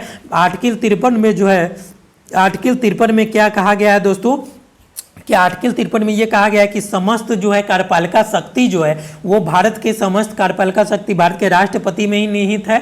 भारत के प्रथम व्यक्ति हैं राष्ट्रपति। और यह जो है आपको अपने शक्ति का प्रयोग जो है कार्यपालिका शक्ति का प्रयोग कैसे करेंगे दोस्तों? तो अपने कार्यपालिका शक्ति का प्रयोग जो है सीधे अथवा अपने अधीनस्थ अधिकारियों के माध्यम से करेंगे। चलिए अगले प्रश्न की ओर बढ़ते हैं। अगला प्रश्न भी आपका देखिए काफी वीवीआई प्रश्न है दोस्तों, 55 नंबर। इसमें पूछा जा रहा है, क्या पूछा जा रहा है? इसमें कहा जा रहा है कि संसद, ठीक है दोस्तों, संसद या विधानसभा दोनों के लिए यही रूल लागू होता है कि संसद अथवा विधानसभा के किसी सदस्य की सदस्यता तब समाप्त समझी जाती है जब वह बिना सदन को सूचित किए अनुपस्थित रहता है। कितने दिन दोस्तों? 60 दिन, 90 दिन, 120। तो आपका सही उत्तर हो जाएगा 60 दिन। 60, देखिए दोस्तों ऐसे तो आपको 60 दिन ही दिया हुआ है, लेकिन आप इसको 2 माह भी मान के चल सकते हैं और 2 माह ऑप्शन में दिया रहे तो ये भी आप लगा सकते हैं। ठीक है दोस्तों, चलिए अगले प्रश्न की ओर बढ़ते हैं। हालांकि एक बात याद रखिए कि अगर सत्र जो है, ठीक है दोस्तों, ये जो है 60 दिन की गणना में जो सत्र जो है बंद है, ठीक है, तो ये इसमें शामिल नहीं किया जाता है। चलिए अगले प्रश्न की ओर बढ़ते हैं। देखिए अगला प्रश्न जो है आपका 56 नंबर प्रश्न होगा। देखिए 56 नंबर प्रश्न में क्या पूछा जा रहा है? देखिए इसमें कहा जा रहा है कि संविधान के किस अनुच्छेद के द्वारा उद्योगों के प्रबंधन में कर्मकारों की भागीदारी का प्रावधान किया गया है? तो आपका सही उत्तर है अनुच्छेद 43 के ए। अनुच्छेद 43 के ए में कर्मकारों से संबंधित है और इसमें यह कहा गया है कि जो औद्योगिक यानी उद्योग का प्रबंधन है, मैनेजमेंट है, उसमें जो है कर्मकारों यानी कि जो काम करने वाले लोग हैं, वर्कर है, इनकी भी भागीदारी को सुनिश्चित किया जाएगा। चलिए अगले प्रश्न की ओर बढ़ते हैं। अगला प्रश्न में क्या है दोस्तों? नेक्स्ट प्रश्न हमारा कौन सा है? नेक्स्ट प्रश्न जो है आपका 57 प्रश्न। देखिए इसमें ये कहा गया है कि भारतीय संविधान के अनुच्छेद 14 में लिखा हुआ कानून के समक्ष समानता, जो कानून के समक्ष समानता है ये आपको किस देश के संविधान से लिया गया है? तो ब्रिटेन, फ्रांस, संयुक्त राज्य अमेरिका। तो आपका सही उत्तर हो जाएगा ब्रिटेन के संविधान से। दोस्तों ब्रिटेन के संविधान को आपको ऑप्शन में यूके भी आ सकता है या ब्रिटेन भी आ सकता है या फिर इंग्लैंड भी आएगा। ब्रिटेन तो दिया ही हुआ है, इंग्लैंड भी आ जाएगा दोस्तों। इंग्लैंड तो जो लोग नहीं जानते वो लोग जान लीजिए, इंग्लैंड, ब्रिटेन, यूके तीनों एक ही बात है। ठीक है दोस्तों, जबकि यूएस जो है ये आपको संयुक्त राज्य अमेरिका है। तो ये चीजें याद रखिए। फिलहाल इस प्रश्न का उत्तर जो है आपको क्या हो जाएगा? ब्रिटेन हो जाएगा। अगले प्रश्न की ओर बढ़ते हैं। 58 नंबर प्रश्न। देखिए इसमें पूछा रहे निम्नलिखित में से कौन सी एक सबसे बड़ी संसदीय समिति है? तो देखिए 58 नंबर जो प्रश्न है इसमें यह कहा गया है कि निम्नलिखित में से कौन सी सबसे बड़ी संसदीय समिति? लोक लेखा समिति, प्राक्कलन समिति, सरकारी उपक्रम समिति। जो 58 नंबर प्रश्न है आपका सही उत्तर है कि प्राक्कलन समिति जो है सबसे बड़ी संसदीय समिति है। ठीक है, दूसरी बात कि प्राक्कलन समिति में कुल कितने सदस्य होते हैं?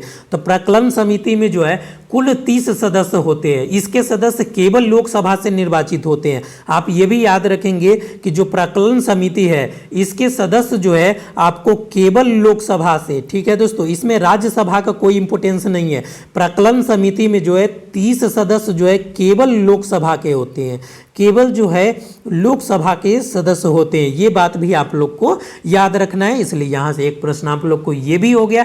ठीक है दोस्तों, इसका कार्यकाल जो है दोस्तों, इसका कार्यकाल जो है 1 वर्ष के लिए होता है। ठीक है, प्राक्कलन समिति का जो कार्यकाल होता है ये आपको 1 वर्ष के लिए होता है और 1 वर्ष के बाद जो है तदोपरांत जो है फिर से इसका गठन किया जाता है। चलिए अगले प्रश्न की ओर बढ़ते हैं। 59 नंबर में ये पूछा जा रहा है दोस्तों, 59 नंबर प्रश्न में ये कहा जा रहा है कि निम्नलिखित में से कौन संसद के दोनों सदनों की संयुक्त बैठक की अध्यक्षता करता है। दोस्तों संसद के संयुक्त बैठक, देखिए दोस्तों, जब किसी विषय पे जो है लोकसभा राज्यसभा के बीच जो है टकराव होता है, मतभेद उत्पन्न हो जाता है, तो ऐसी स्थिति में जो है आपको संयुक्त बैठक का प्रावधान है और इस बैठक की अध्यक्षता किया जाता है लोकसभा अध्यक्ष के द्वारा। लोकसभा अध्यक्ष के द्वारा, यानी कि आपका जो 59 नंबर प्रश्न है इसका सही उत्तर हो जाएगा बी। दोस्तों क्या हो जाएगा? बी। और यदि यहाँ पर ये भी चीज़ें आप लोग को याद रखना है कि ये जो लोकसभा का अध्यक्ष है, लोकसभा का अध्यक्ष अगर अनुपस्थित रहते हैं, लोकसभा का अध्यक्ष यहाँ पे नहीं है, तो ऐसी सूरत में जो लोकसभा का उपाध्यक्ष है, ठीक है दोस्तों, उपाध्यक्ष है, उपाध्यक्ष, ये जो है आपको पीठासीन जो है अधिकारी होगा। अगर ये भी नहीं है, ठीक है, तो जो उपसभापति है, ठीक है, राज्यसभा का उपसभापति है, ये आपको अध्यक्षता करेगा। ऐसी स्थिति में राज्यसभा का जो है उपसभापति जो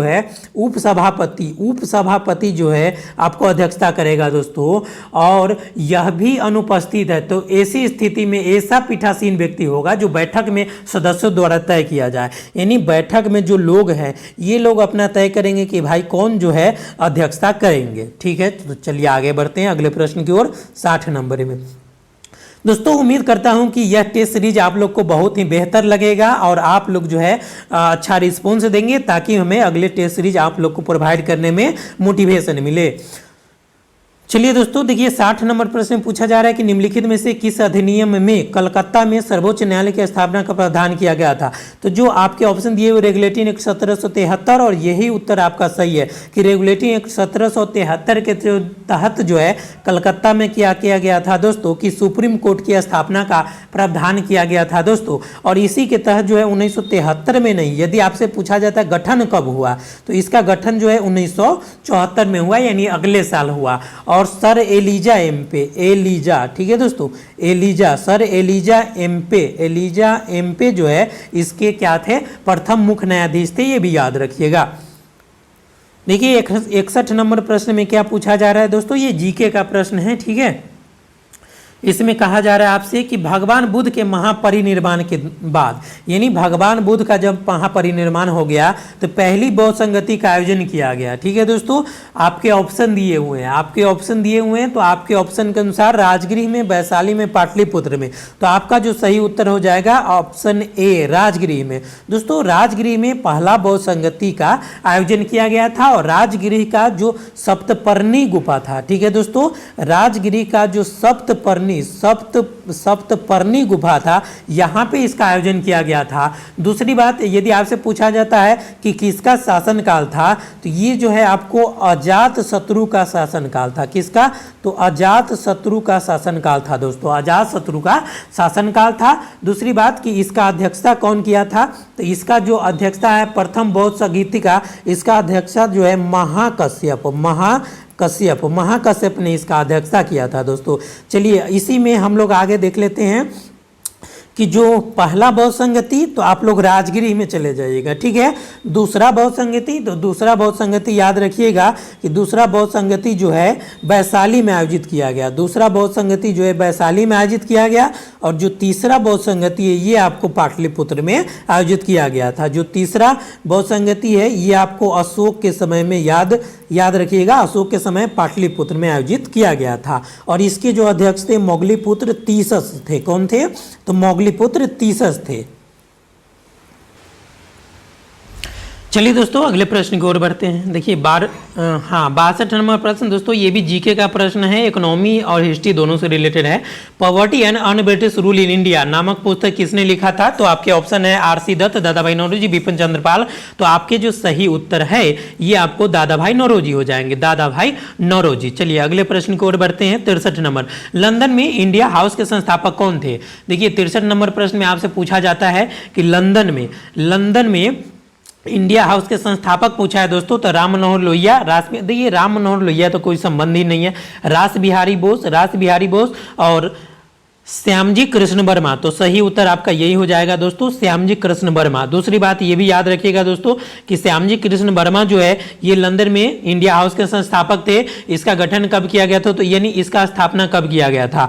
तो इंडिया हाउस जो है ये आपको 1905 में, याद रखिएगा 1905 में लंदन में इंडिया हाउस का स्थापना किया गया था श्यामजी कृष्ण वर्मा के द्वारा। दोस्तों यहां से the Indian sociologist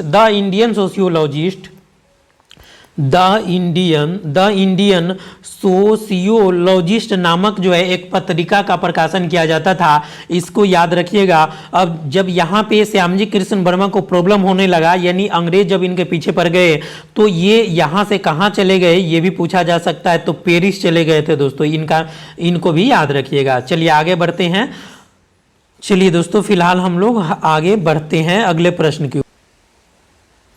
so friends चौथे नंबर, यहाँ 64 नंबर प्रश्न में हम लोग आ गए हैं। किस तिथि को बंगाल विभाजन विधिवत रूप से लागू हुआ? यानी जो तिथि दी हुई इसमें से बताना है कि किस तिथि को बंगाल विभाजन हुआ। तो बंगाल विभाजन दोस्तों जो है, बंगाल विभाजन की बात कर ले तो बंगाल विभाजन जो है 16 अक्टूबर 1905 यानी 64 को जो आपका सही उत्तर है बी हो जाएगा दोस्तों कि 16 अक्टूबर 1905 को बंगाल विभाजन विधिवत रूप से लागू हुआ। चलिए अगले प्रश्न की ओर बढ़ते हैं।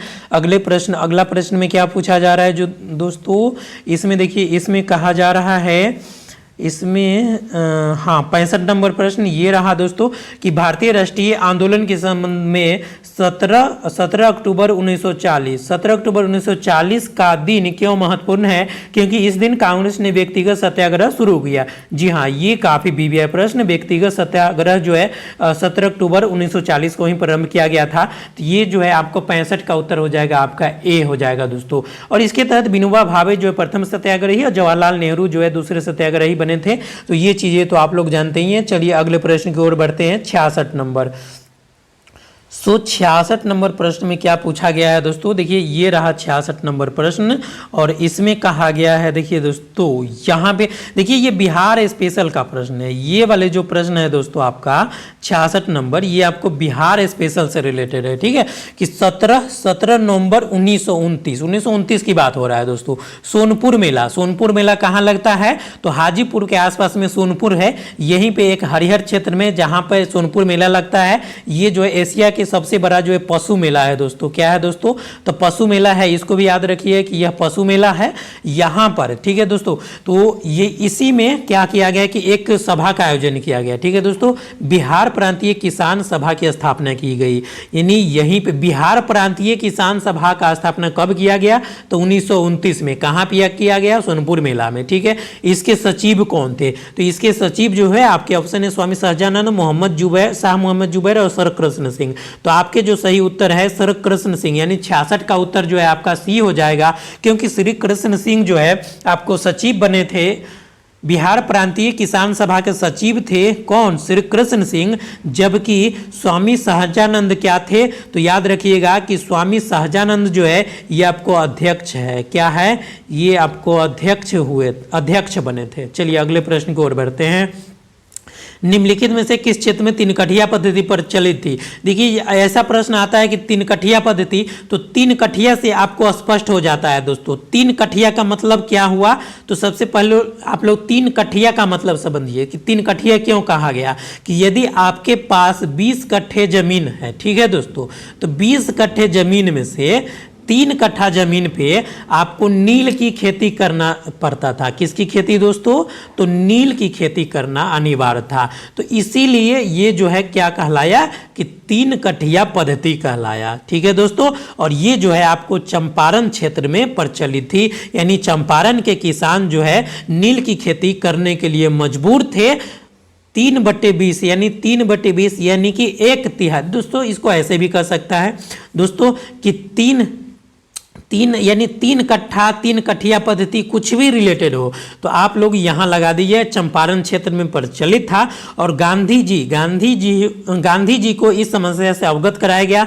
गांधी जी यहाँ पर आए, इसके बाद जो है 3 कठिया पद्धति को समाप्त कर दिया गया और जो 25% है 25% जो है आपको जो लगान था उसको वापस कर दिया गया। चलिए हम लोग आगे बढ़ते हैं अगले प्रश्न की ओर। चलिए अगला प्रश्न में क्या पूछा गया है दोस्तों? अगला प्रश्न जो है, हाँ, ये गोलमेज सम्मेलन से काफी बीबीआई प्रश्न हो सकता है दोस्तों। निम्नलिखित में से किस भारतीय नेता ने लंदन में प्रथम गोलमेज सम्मेलन में भाग नहीं लिया? इन्हें आपको ये बताना है कि भाग नहीं लिया और किस में, तो प्रथम गोलमेज सम्मेलन में। आप सभी विदित है कि 3 गोलमेज सम्मेलन हुआ था।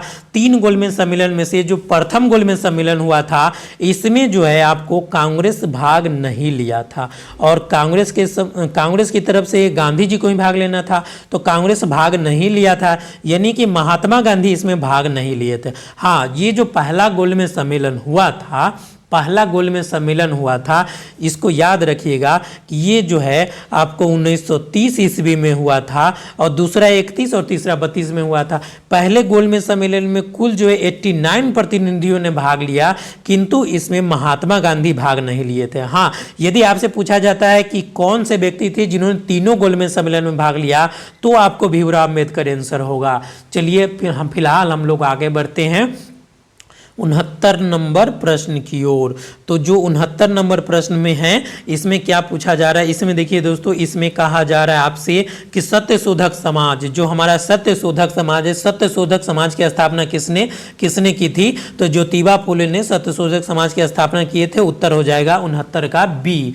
चलिए अगले प्रश्न की ओर बढ़ते हैं। चलिए एक बात और हम लोग बता देते हैं आप लोग कि सत्य शोधक समाज जो है इसका स्थापना ज्योतिबा फुले के द्वारा 1873 ईस्वी में किया गया और ये जो है आपको निम्न जाति का, जो पिछड़ी जाति का लोग थे, इनके द्वारा जो है इसका गठन किया गया था। चलिए अगले प्रश्न की ओर बढ़ते हैं। 70 नंबर प्रश्न, भारतीय राष्ट्रीय कांग्रेस के सर्वप्रथम मुस्लिम अध्यक्ष कौन थे? ये प्रश्न काफी बीबीआई है दोस्तों और कई बार जो है ये प्रश्न पूछे गए हैं दोस्तों। तो ये प्रश्न जो है भारतीय राष्ट्रीय कांग्रेस के प्रथम मुस्लिम अध्यक्ष जो अबुल कलाम आजाद, बदरुद्दीन तैयब और एम ए अंसारी। तो सही उत्तर है आपका कि बदरुद्दीन तैयब जी भारतीय राष्ट्रीय कांग्रेस के प्रथम मुस्लिम अध्यक्ष थे और ये न सिर्फ प्रथम मुस्लिम अध्यक्ष थे बल्कि देखिए आपसे ये भी पूछा जाता है कि ये भारतीय राष्ट्रीय कांग्रेस के किस अधिवेशन की अध्यक्षता किए थे? तो ये आप लोग बताएंगे कि 1887। ये देखिए 85, 86, 87 ये तीसरा अधिवेशन ही है दोस्तों। 1887 ईस्वी में यह अधिवेशन मद्रास में हुआ था। कहाँ हुआ था दोस्तों? मद्रास में हुआ था, यानी कि 1887 के मद्रास अधिवेशन के अध्यक्ष कौन थे? तो बदरुद्दीन तैयब जी हो जाएंगे। चलिए अगले प्रश्न की ओर बढ़ते हैं। 71 नंबर प्रश्न। 71 नंबर प्रश्न में क्या पूछा जा रहा है दोस्तों? हाँ देखिए, ये भी आपको हिस्ट्री का प्रश्न है और काफ़ी बीबीआई प्रश्न है दोस्तों। इसमें ये पूछा जा रहा है कि निम्नलिखित में से 1885 में स्थापित बम्बई प्रेसिडेंसी एसोसिएशन का संस्थापक कौन था? तो फिरोज शाह मेहता, के.टी. तैलंग और बदरुद्दीन तैयब। तो उपरोक्त में से सभी हो जाएगा दोस्तों। उपरोक्त में से एक से अधिक यानी उत्तर हो जाएगा आपके डी। इसका उत्तर डी हो जाएगा। क्यों हो जाएगा? क्योंकि सबसे पहली बात कि बम्बई प्रेसिडेंसी एसोसिएशन ये आपको कब स्थापित किया गया? तो याद रखिएगा कि 1885 में स्थापित किया गया, ठीक है। और बम्बई प्रेसिडेंसी के संस्थापक की बात करें तो 3 लोग, ठीक है। एक जो है फिरोज शाह मेहता, के.टी. तैलंग और बदरुद्दीन तैयब। इन तीनों का नाम याद रखिएगा दोस्तों। ये तीनों को हमने सर्किल कर दिया। ये तीनों का संबंध है, इसलिए उपरोक्त में से एक से अधिक सही होगा। चलिए अगले प्रश्न की ओर बढ़ें। अगला प्रश्न में क्या पूछा जाए, गांधी जी ने असहयोग आंदोलन कब प्रारंभ किया। तो गांधी जी के द्वारा असहयोग आंदोलन कब प्रारंभ किया गया था, काफी वीवीआई प्रश्न है दोस्तों। 72 नंबर। असहयोग आंदोलन की बात करें दोस्तों तो 1920 में प्रारंभ किया गया था, 1920 में प्रारंभ किया गया था, यानी 72 का उत्तर ये हो जाएगा। और एक डेट भी याद रखिएगा, ठीक है दोस्तों, 1 अगस्त, ठीक है, 1 अगस्त 1920 को गांधी जी द्वारा असहयोग आंदोलन प्रारंभ किया गया। और यह जो है यह क्यों वापस लिया गया, तो 4 फरवरी 1922 को, ठीक है दोस्तों, 4 फरवरी 1922 को गोरखपुर में चौरी चौरा कांड हो गया दोस्तों, चौरी चौरा, ठीक है दोस्तों, चौरी चौरा कांड हो गया। चौरी चौरा आपसे पूछा जाए चौरी चौरा कहाँ स्थित है, तो उत्तर प्रदेश, यूपी के गोरखपुर में है दोस्तों, यूपी के गोरखपुर में है। और इसी कांड के उपरांत जो है गांधी जी असहयोग आंदोलन को क्या कर लिए, वापस ले लिए। चलिए आगे बढ़ते हैं अगले प्रश्न की ओर। अगला प्रश्न देखिए दोस्तों, ये काफ़ी वीवीआई प्रश्न दोस्तों, आप अगर आप माने ना माने, लेकिन मेरी यह पूरी कोशिश है कि जो टेस्ट सीरीज मैं करवाऊं, यानी कि टीम बीपीएससी प्लस जो टेस्ट सीरीज आप लोग को प्रोवाइड करे, ये टेस्ट सीरीज जो प्रोवाइड किया जा रहा है वो बीपीएससी में सिलेक्टेड कैंडिडेट के द्वारा, यानी जो ऑलरेडी ऑफिसर है उनके मार्गदर्शन में, उन्हीं के द्वारा जो है यह टेस्ट सीरीज तैयार किया जा रहा है। मैं आप लोग को यह टेस्ट सीरीज प्रोवाइड कर रहा हूँ और उन लोगों को इतना एक्सपीरियंस है कि जो टॉपिक कवर करेंगे बीपीएससी निश्चित तौर पे उस टॉपिक से प्रश्न पूछेगा। जैसे यहां पे आप देखेंगे कि 1923 में स्वराज पार्टी का गठन किसने किया था, तो जो आपके ऑप्शन है महात्मा गांधी, वल्लभ भाई पटेल, जी नहीं, आपके सही उत्तर हो जाएंगे सी। 73 का सही उत्तर क्या है, जनवरी 1923 ईस्वी में चित्तरंजन दास, सी.आर. दास और मोतीलाल नेहरू ने स्वराज पार्टी का गठन किया था दोस्तों। स्वराज पार्टी का गठन किया था, कहाँ पे किया गया था ये भी आप लोग याद रख सकते हैं कि इसका गठन जो है आपको इलाहाबाद, वर्तमान प्रयागराज में किया गया था। चलिए अगले प्रश्न की ओर बढ़ते हैं। अगला प्रश्न क्या है, 74 नंबर, भारतीय राष्ट्रीय कांग्रेस के किस अधिवेशन में सुभाष चंद्र बोस दूसरी बार अध्यक्ष चुने गए। देखिए सुभाष चंद्र बोस 2 बार अध्यक्ष चुने गए थे, याद रखिएगा, ठीक है। तो 2 बार अध्यक्ष चुने गए थे। तो पहला जो अधिवेशन है ये आपको 1938 में हरिपुरा में अधिवेशन हुआ था। हरिपुरा कहाँ है दोस्तों, तो हरिपुरा आपको गुजरात में है, हरिपुरा दोस्तों गुजरात में है, ये याद रखिएगा। और इस अधिवेशन में जो है अध्यक्ष सुभाष चंद्र बोस बने थे। इसके उपरांत तुरंत बाद जो है 1939 में तिरुपुरी में अधिवेशन होता है और यहाँ भी सुभाष चंद्र बोस जो है अध्यक्ष बन जाते हैं। और यहाँ पर 2 चीज़ें होती है, एक तो गांधी जी, देखिए दोस्तों गांधी जी, ठीक है, गांधी जी चाहते हैं कि पट्टाभी सीतारमैया, पट्टाभी जो है सीतारमैया, ठीक है दोस्तों, पट्टाभी सीतारमैया जो है अध्यक्ष बने। लेकिन इनके विरोध के बावजूद भी जो है सुभाष चंद्र बोस अध्यक्ष बन जाते हैं। तदुपरांत जो है लगातार जो है मतभेद जारी रहता है, ठीक है। तो इसी से क्षुब्ध होकर जो है आप देखेंगे कि सुभाष चंद्र बोस जो है अपने त्रिपुरी अधिवेशन के जो अध्यक्ष बनते यहाँ से इस्तीफा दे देते हैं। और तद उपरांत जो है यदि आपसे पूछा जाता है कि इसके बाद जो है यानी सुभाष चंद्र बोस के इस्तीफा दे देने के बाद जो है अध्यक्ष कौन बने, तो आप बता सकते हैं कि डॉक्टर राजेंद्र प्रसाद, भारत के प्रथम राष्ट्रपति डॉक्टर राजेंद्र प्रसाद, दोस्तों राजेंद्र प्रसाद जो है अध्यक्ष बने दोस्तों। तो यहाँ पर कई प्रश्न आप लोग को सॉल्व हो गया। चलिए आगे बढ़ते हैं 75 नंबर प्रश्न की ओर। देखिए दोस्तों अगले प्रश्न की ओर बढ़ते हैं। महात्मा गांधी द्वारा व्यक्तिगत सत्याग्रह, देखिए व्यक्तिगत सत्याग्रह आंदोलन के लिए प्रथम सत्याग्रही कौन चुने गए थे, तो जो प्रथम सत्याग्रही थे जवाहरलाल नेहरू दूसरे सत्याग्रही थे, सॉरी दोस्तों जवाहरलाल नेहरू जो है दूसरे सत्याग्रही है। प्रथम सत्याग्रही की बात करें तो जो पहला सत्याग्रही है आपको विनोबा भावे हो जाएगा दोस्तों, यानी कि 75 का उत्तर क्या हो जाएगा दोस्तों, सी हो जाएगा। चलिए आगे बढ़ते हैं दोस्तों 76 नंबर प्रश्न की ओर। जो आपका 76 नंबर प्रश्न है इसमें क्या पूछा जा रहा है, सो ये रहे आपके 76 नंबर प्रश्न। देखिए काफी वीवीआई प्रश्न है। इसमें कहा जा रहा है कि जब भारतीय राष्ट्रीय कांग्रेस ने भारत छोड़ो आंदोलन प्रस्ताव पारित किया, कांग्रेस का अध्यक्ष कौन थे, तो सबसे पहली बात कि भारत छोड़ो आंदोलन आप लोग जानते हैं कि 1942 1942 से संबंधित है, ठीक है। तो 1942 याद रखिएगा कि भारत छोड़ो आंदोलन जो है 1940 से लेकर के 42 के दौरान, अगर सबसे पहली बात यहाँ पे तो आपको ये पूछा कांग्रेस के अध्यक्ष, तो कांग्रेस का जो अध्यक्ष है ये आपको अबुल कलाम आज़ाद थे उस दौरान, क्योंकि अबुल कलाम जो है, अबुल कलाम को अगर आप देखें तो रामगढ़ में एक अधिवेशन हुआ था 1940 में, ठीक है दोस्तों, 1940 में ही रामगढ़ में अधिवेशन हुआ था। और इस रामगढ़ अधिवेशन से यानी कि 1940 के बाद से लेकर के लगातार 1945 तक कोई वार्षिक अधिवेशन नहीं हुआ कांग्रेस का, क्योंकि इस दौरान आप देखेंगे व्यक्तिगत सत्याग्रह और भारत छोड़ो आंदोलन जैसे कार्यक्रम जो है कार्यक्रम का आयोजन किया गया। और इस दौरान जो है ये आपको मौलाना अबुल कलाम आज़ाद ही कांग्रेस के अध्यक्ष थे। तो आपको अगर कैसे भी घुमा के पूछा जाता है कि 1940 से 45 के बीच की बात अगर पूछे तो आप बताएंगे कि मौलाना अबुल कलाम आज़ाद हो जाएगा आंसर। चलिए अगले प्रश्न की ओर बढ़ते हैं। गांधी जी को चंपारण किसने आमंत्रित किया था? तो गांधी जी को चंपारण जो है राजकुमार शुक्ल के द्वारा, राजकुमार शुक्ल के द्वारा जो है बुलावा दिया गया था। तो ये जो है गांधी जी यहाँ आए थे। गांधी जी को निमंत्रण देने के लिए, आमंत्रण करने के लिए राजकुमार शुक्ल कहाँ गए थे? तो 1916 के लखनऊ अधिवेशन में गए थे दोस्तों। तो ये चीज़ें भी आप लोग को याद रखना है। और उसके बाद जो है ये जो है अप्रैल जो है अप्रैल 1917 में गांधी जी चंपारण आए थे। चलिए आगे बढ़ें, अगले प्रश्न की ओर बढ़ते हैं। अगला प्रश्न में ये पूछा गया है कि 1929 के कांग्रेस अधिवेशन जो हुआ था, 1929 के कांग्रेस अधिवेशन में पूर्ण स्वराज का पताका किसने उठाया था? तो आपका सही उत्तर हो जाएगा दोस्तों पंडित जवाहरलाल नेहरू, यानी कि 78 का उत्तर क्या है दोस्तों? पंडित जवाहरलाल नेहरू। चलिए अगले प्रश्न की ओर बढ़े। अगला प्रश्न क्या है? बिहार सोशलिस्ट पार्टी का गठन कब किया गया दोस्तों? बिहार सोशलिस्ट पार्टी का गठन जो है ये आपको कब किया गया था? तो 1931 ईस्वी में किया गया था दोस्तों। बिहार सोशलिस्ट पार्टी का गठन 1931 ईस्वी में ही किया गया था। चलिए आगे बढ़ें अगले प्रश्न की ओर। 80 नंबर पर प्रश्न में क्या पूछा जा रहा है? निम्नलिखित में से किसने बिहार में पहले कांग्रेस मंत्रिसभा का नेतृत्व किया?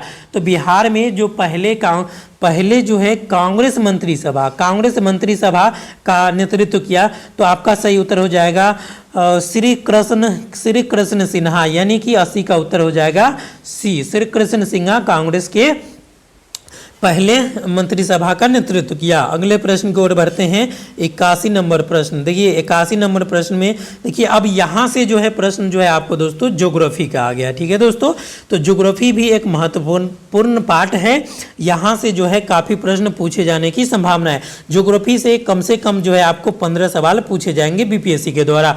राजस्थान का खेतरी बेल्ट किसके लिए प्रसिद्ध है? तो राजस्थान का खेतरी बेल्ट जो है दोस्तों आपको तांबा खनन के लिए प्रसिद्ध है। इसका संकेत जो है सीयू होता है तांबा, ठीक है दोस्तों। तो तांबा जो है तांबा खनन के लिए प्रसिद्ध है खेतरी बेल्ट, और खेतरी राजस्थान के झुंझुनू जिले में वर्तमान में पड़ता है दोस्तों। ये जो है आपको तांबा खनन जो है राजस्थान में ये अभी से ही नहीं बल्कि ये आप देखेंगे कि हड़प्पा की सभ्यता, सिंधु घाटी की सभ्यता काल से ही किया जाता रहा है। आइए अगले प्रश्न की ओर बढ़ते हैं। 82 नंबर प्रश्न में है कि निम्नलिखित में से कुलगाड़ी में कौन सी क्रिया संपन्न होती है? तो कुलगाड़ी में जो है कोयला खनन, तांबा खनन, सोना खनन। आपका सही उत्तर हो जाएगा कि सोना खनन होता है दोस्तों। कुलगाड़ी में क्या होता है दोस्तों? तो सोना खनन होता है। दूसरी बात आपको बताते चले कि ये कहाँ पर है दोस्तों? तो ये आपको ऑस्ट्रेलिया में है। कुलगाड़ी कहाँ पे है? ऑस्ट्रेलिया में है। चलिए अगले प्रश्न की ओर बढ़ते हैं कि दक्षिण अमेरिका में मध्यछासीय घास के मैदान को क्या कहा जाता है? तो दक्षिण अमेरिका में मध्यछासीय घास को मैदान को दोस्तों पम्पास कहा जाता है। दक्षिण अमेरिका, ठीक है, और मध्यछासीय घास के मैदान क्या कहलाएगा दोस्तों? पम्पास कहलाएगा। वही अगर हम बात करें किसका? पेरियारिज का, तो इसको याद रखिएगा कि जो पेरियारिज है ये कहाँ का है? तो पेरियारिज जो घास का मैदान है ये आपको पेरियारिज जो है आपको उत्तरी अमेरिका का है। कहाँ का है? तो आप इसको कह सकते हैं उत्तरी अमेरिका। उत्तरी अमेरिका। ठीक है दोस्तों, उत्तरी अमेरिका के घास को मैदान को पेरियरी कहा जाता है। और जो बेल्ट है ये आपको दक्षिण अफ्रीका का है, दक्षिण अफ्रीका में घास का जो मैदान है इसे वेल्ड कहा जाता है। चलिए अगले प्रश्न की ओर बढ़े। 84 नंबर प्रश्न देखिए दोस्तों, 84 नंबर प्रश्न जो है, क्षोभ मंडल की औसत ऊंचाई क्या है? तो जो हमारा क्षोभ मंडल है इसकी औसत ऊंचाई की बात करें तो इसका जो औसत ऊंचाई है वो आपको 13 किलोमीटर, कितना है दोस्तों? 13 किलोमीटर। हाँ, इसकी रेंज की बात कर ले तो हो सकता है कि आपको ऐसे दे दे कि 12 से लेकर के 14 किलोमीटर, 12 से लेकर 14 किलोमीटर, यानी इस आसपास का कोई भी रेंज देता है तो आप उसको उत्तर लगा सकते हैं। चलिए अगले प्रश्न की ओर बढ़ते हैं। अगला प्रश्न क्या है दोस्तों? अगला प्रश्न में पूछा गया 85 ने, पैंजिया से टूटे हुए उत्तरी भाग उत्तरी महाद्वीप को क्या कहते हैं? दोस्तों क्या है कि समस्त जो आपका भूखंड है, जो समस्त महाद्वीप का, सभी महाद्वीप का जो भी भूखंड है ये आपको एक साथ था। कहाँ पर था दोस्तों? एक साथ था। तो जब ये एक साथ था तो इसका जो है विखंडन होना शुरू हुआ दोस्तों। तो महाद्वीपीय विस्थापन सिद्धांत के अनुसार जो इसका विखंडन हुआ ये आपको लगभग 200 मिलियन वर्ष पहले जो है, ये इसका नाम क्या था दोस्तों? तो इसका नाम आप लोग याद रख सकते हैं कि इसका नाम जो है आपको पैंजिया था। क्या था? पैंजिया था। और पैंजिया जब विभाजित हो गया, पैंजिया दोस्तों क्या हो गया? पैंजिया का विभाजन हो गया दोस्तों, पैंजिया का विभाजन हो गया। क्या हो गया दोस्तों? पैंजिया के विभाजन हो गया। तो विभाजन के उपरांत दोस्तों जो उत्तरी क्षेत्र है, ठीक है दोस्तों, जो उत्तरी महाद्वीप है यानी उत्तर में जो महाद्वीप है इसको लौरेशिया कहा जाता है। तो आपका सही उत्तर यहां पर क्या हो जाएगा? लौरेशिया हो जाएगा। और जो बीपीएससी के द्वारा पिछले वर्ष प्रश्न पूछा गया था उसमें पूछा गया कि दक्षिणी महाद्वीप को क्या कहते हैं? तो जो दक्षिणी महाद्वीप है इसको गोंडवाना कहते हैं। उम्मीद करता हूं दोस्तों कि ज्योग्राफी के सभी प्रश्न आपको अच्छे तरीके से समझा सकूं, क्योंकि जब तक आप ज्योग्राफी को समझेंगे नहीं आंसर आपका गलत होने का चांस रहेगा। लेकिन अब आपको यहाँ पे कोई कंफ्यूजन नहीं होगा। यदि आपसे किसी भी तरीके से घुमा के पूछेगा कि पैंजिया के टूटे हुए उत्तरी भाग को क्या कहते हैं, उत्तरी महाद्वीप को, तो आप लौरेशिया बता दीजिएगा। और दक्षिणी का पूछेगा तो आप गोंडवाना लैंड बता दीजिएगा। चलिए अगले प्रश्न की ओर बढ़ते हैं। 86 नंबर प्रश्न दोस्तों देखिए, 86 नंबर प्रश्न में क्या पूछा जा रहा है? जी हाँ, 86 नंबर प्रश्न, 86 नंबर में जो है आपको लोकेशन बेस्ड प्रश्न जो है ये वाला है, ये लोकेशन पे आधारित है। इसमें पूछा जा रहा है कि भारत के किन राज्यों की सीमा म्यांमार के साथ लगती है? तो अगर हम म्यांमार की बात करें दोस्तों तो म्यांमार हमारा कहाँ है? म्यांमार जो है दोस्तों आपको पूर्वी नॉर्थ वाली, ये वाली देखिए दोस्तों, ये जो है हमारा नॉर्थ है, ये हमारा नॉर्थ ईस्ट है। और यहां पर बात करें तो अरुणाचल प्रदेश है दोस्तों, ये वाला एरिया क्या है? अरुणाचल प्रदेश है। और अरुणाचल प्रदेश की बात करें तो अरुणाचल प्रदेश का सीमा क्या है? म्यांमार को स्पर्श कर रहा है दोस्तों। इसके बाद नागालैंड की सीमा भी म्यांमार को स्पर्श कर रहा है। मणिपुर और मिजोरम, इनकी भी सीमा म्यांमार को स्पर्श करता है। और उम्मीद करता हूं कि आप लोग को अच्छे से ग्राफ की मदद से और मैप की मदद से ज्योग्राफी समझ में आएगा। और इस प्रश्न का उत्तर क्या होगा कि उपयुक्त में से एक से अधिक होगा दोस्तों। उपयुक्त में से क्या होगा दोस्तों? एक से अधिक हो जाएगा। आइए अगले प्रश्न की ओर बढ़ते हैं। प्रोजेक्ट टाइगर किस वर्ष प्रारंभ किया गया था? तो भारत में प्रोजेक्ट टाइगर की बात करें तो बाघों के संरक्षण के लिए जो प्रोजेक्ट टाइगर है ये आपको 1973 में प्रारंभ किया गया था। तो सही उत्तर हो जाएगा 87 का, आपका क्या हो जाएगा? बी हो जाएगा। वही बात करें 88 का दोस्तों, 88 नंबर प्रश्न में कि बिहार में कृषि आधारित उद्योग की बात करें तो किस उद्योग की सबसे ज्यादा प्रभुत्व है यानी संभावना है? तो बिहार में अनाज आधारित जो उद्योग है इसकी सबसे अधिक संभावना है दोस्तों। उत्तर हो जाएगा बी। आइए अगले प्रश्न की ओर बढ़े। बिहार का कौन सा ऐसे जिला पश्चिम बंगाल से सीमा साझा करता है? तो दोस्तों अगर हम बिहार की बात कर ले तो बिहार हमारा जो है कुछ इस प्रकार का है, ठीक है दोस्तों, इस प्रकार से हमारा बिहार रहेगा। ठीक है, ये गंगा नदी यहाँ पर जो है आप देखेंगे कि गंगा नदी प्रवाहित हो रही है। ठीक है दोस्तों, गंगा नदी प्रवाहित हो रही है।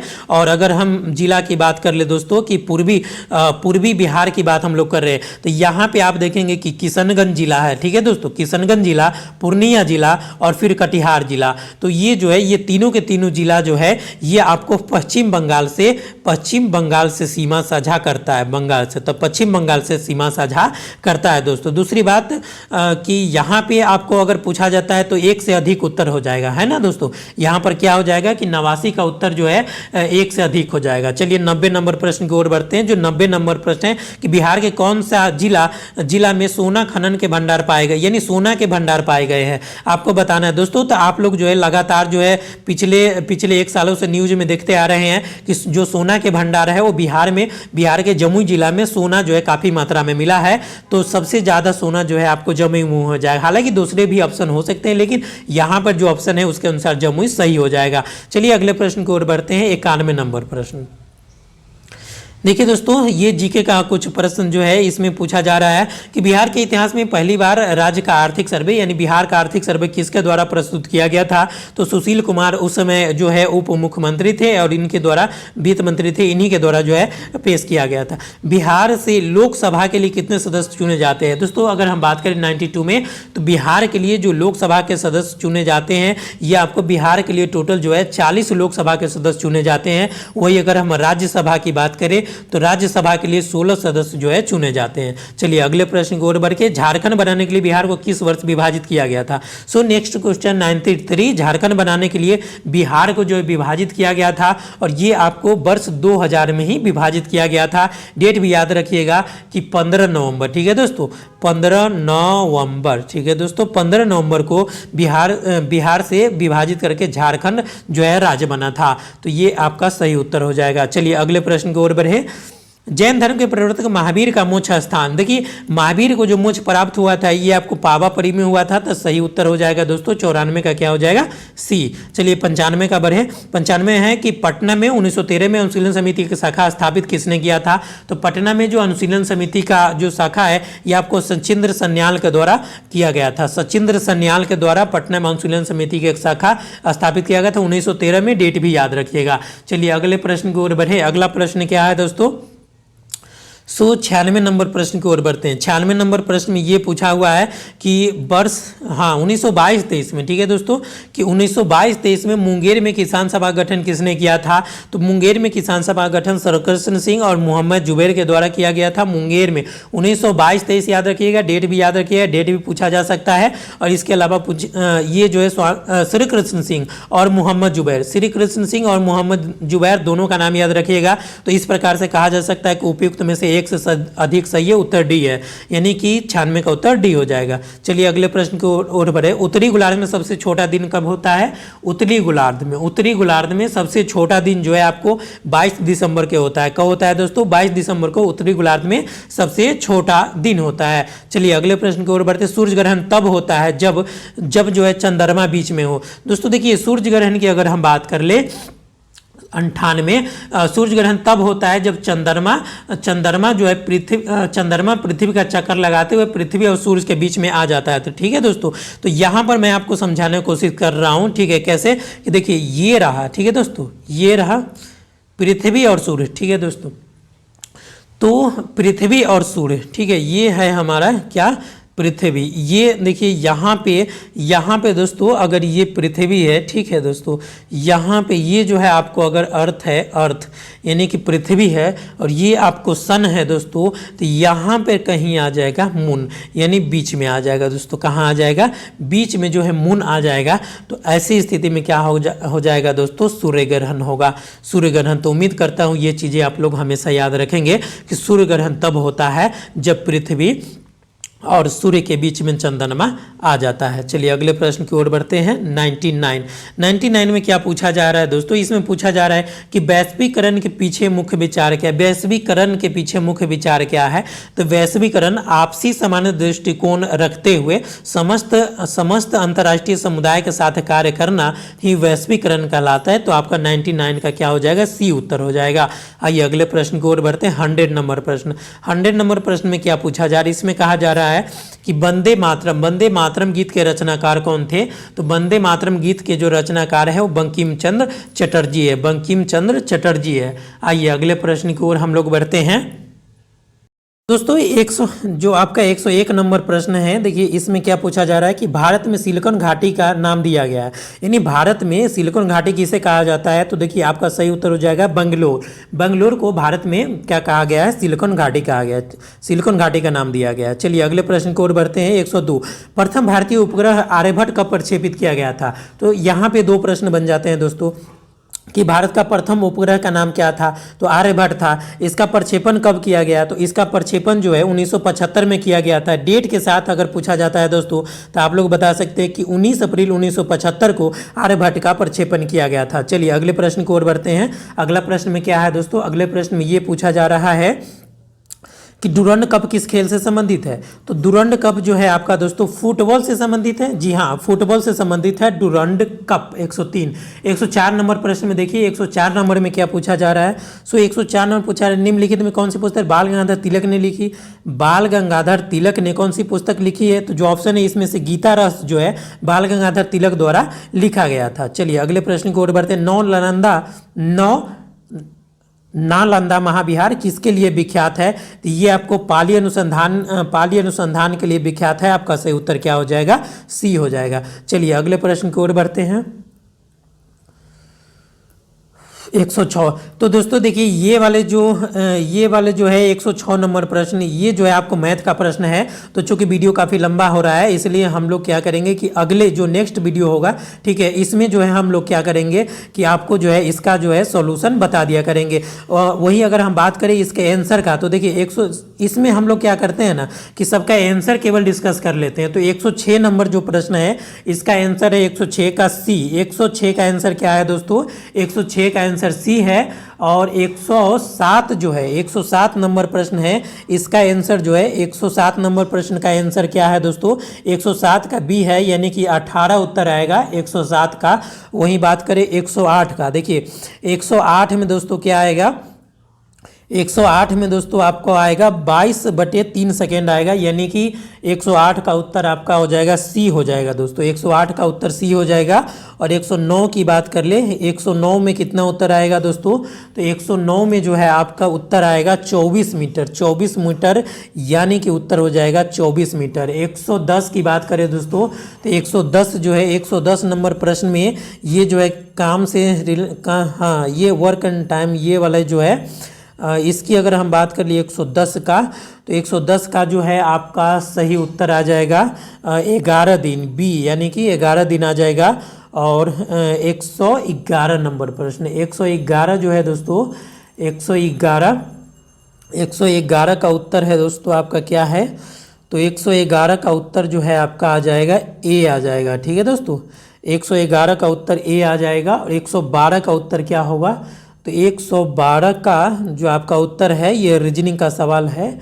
112 का उत्तर जो है दोस्तों 112 का जो उत्तर है वो आपका होना चाहिए, कितना होना चाहिए, ए होना चाहिए दोस्तों, 63 होना चाहिए 112 का। और 113 की बात करें 113, 113 जो है इसका उत्तर हो जाएगा आपका 113 का उत्तर आपका होना चाहिए बी होना चाहिए दोस्तों। इसका डिस्कशन भी आप लोग घबराइएगा नहीं, अगले वीडियो में इसका हम लोग डिस्कशन कर देंगे, छोटा सा वीडियो जिसमें कि केवल मैथ के सवाल लेंगे हम, जिसमें कि केवल मैथ का सवाल लेंगे। चलिए अगले प्रश्न की ओर बढ़ते हैं जो आपका 114 नंबर प्रश्न है। देखिए 114 नंबर प्रश्न जो है ये जो है आपको ये भी इसका उत्तर जो है आपको 7 आएगा, आप लोग सॉल्व करके बताइएगा। चलिए अगले प्रश्न की ओर बढ़ते हैं। और यदि किसी भी प्रश्न का दोस्तों ये 120 प्रश्न में किसी भी प्रश्न के आंसर में डाउट हो तो आप लोग कृपया हमें संपर्क करेंगे और वीडियो के कमेंट बॉक्स में हमें बताएंगे। ठीक है दोस्तों, तो चलिए हम लोग आगे बढ़ते 116 नंबर प्रश्न की ओर। 116 नंबर प्रश्न, 116 में क्या पूछा जा रहा है, देखिए 116 में ये पूछा हुआ है 116 ये भी मैथ का सवाल है 116, और इसका आंसर है आपका ए 280 आएगा, इसको सॉल्व करिएगा तो। चलिए अगले प्रश्न की ओर बढ़ते हैं 117। देखिए 117 नंबर में पूछा जा रहा है कैमूर पठार किसके लिए, कैमूर पठार जो है किसके लिए प्रसिद्ध है, तो कैमूर पठार जो है आपको चूना पत्थर के लिए प्रसिद्ध है, उत्तर हो जाएगा आपका बी। वही बात करें 118 का त्रिवेणी नहर किस नदी पे बनाया गया है, तो त्रिवेणी नहर की बात कर लेते हैं तो ये आपको गंडक नदी पर बनाया गया है। और 119 की बात करें दोस्तों तो 919 में पूछा गया है मुजफ्फरपुर, दरभंगा तथा चंपारण जिलों में मुख्यतः कौन सी मिट्टी पाई जाए। इससे तो कई मिट्टी है, लेकिन मुख्यतः जो है नवीन जलोढ़क मिट्टी पाया जाता है। नवीन जलोढ़क मिट्टी दोस्तों, यहाँ पे नवीन जलोढ़क हो जाएगा, नवीन जलोढ़क। ठीक है दोस्तों, तो चलिए अगले प्रश्न को ओर बढ़ते हैं। ब्रह्म योनि झील जो है बिहार के किस जिले में स्थित है। तो ब्रह्म योनि झील जो है बिहार के गया जिला में स्थित है दोस्तों। तो इस वीडियो में इतना ही, मिलते हैं नेक्स्ट वीडियो में, तब तक के लिए धन्यवाद दोस्तों। वीडियो अच्छा लगे तो वीडियो को लाइक कर दीजिएगा, चैनल को सब्सक्राइब कर दीजिएगा और अपने दोस्तों में शेयर जरूर कर दीजिएगा। और ये जो है पूरा टेस्ट सीरीज ही दोस्तों फ्री है, पूरा टेस्ट सीरीज आप लोग को फ्री है, आप लोग के लिए कोई पैसा नहीं लगेगा दोस्तों।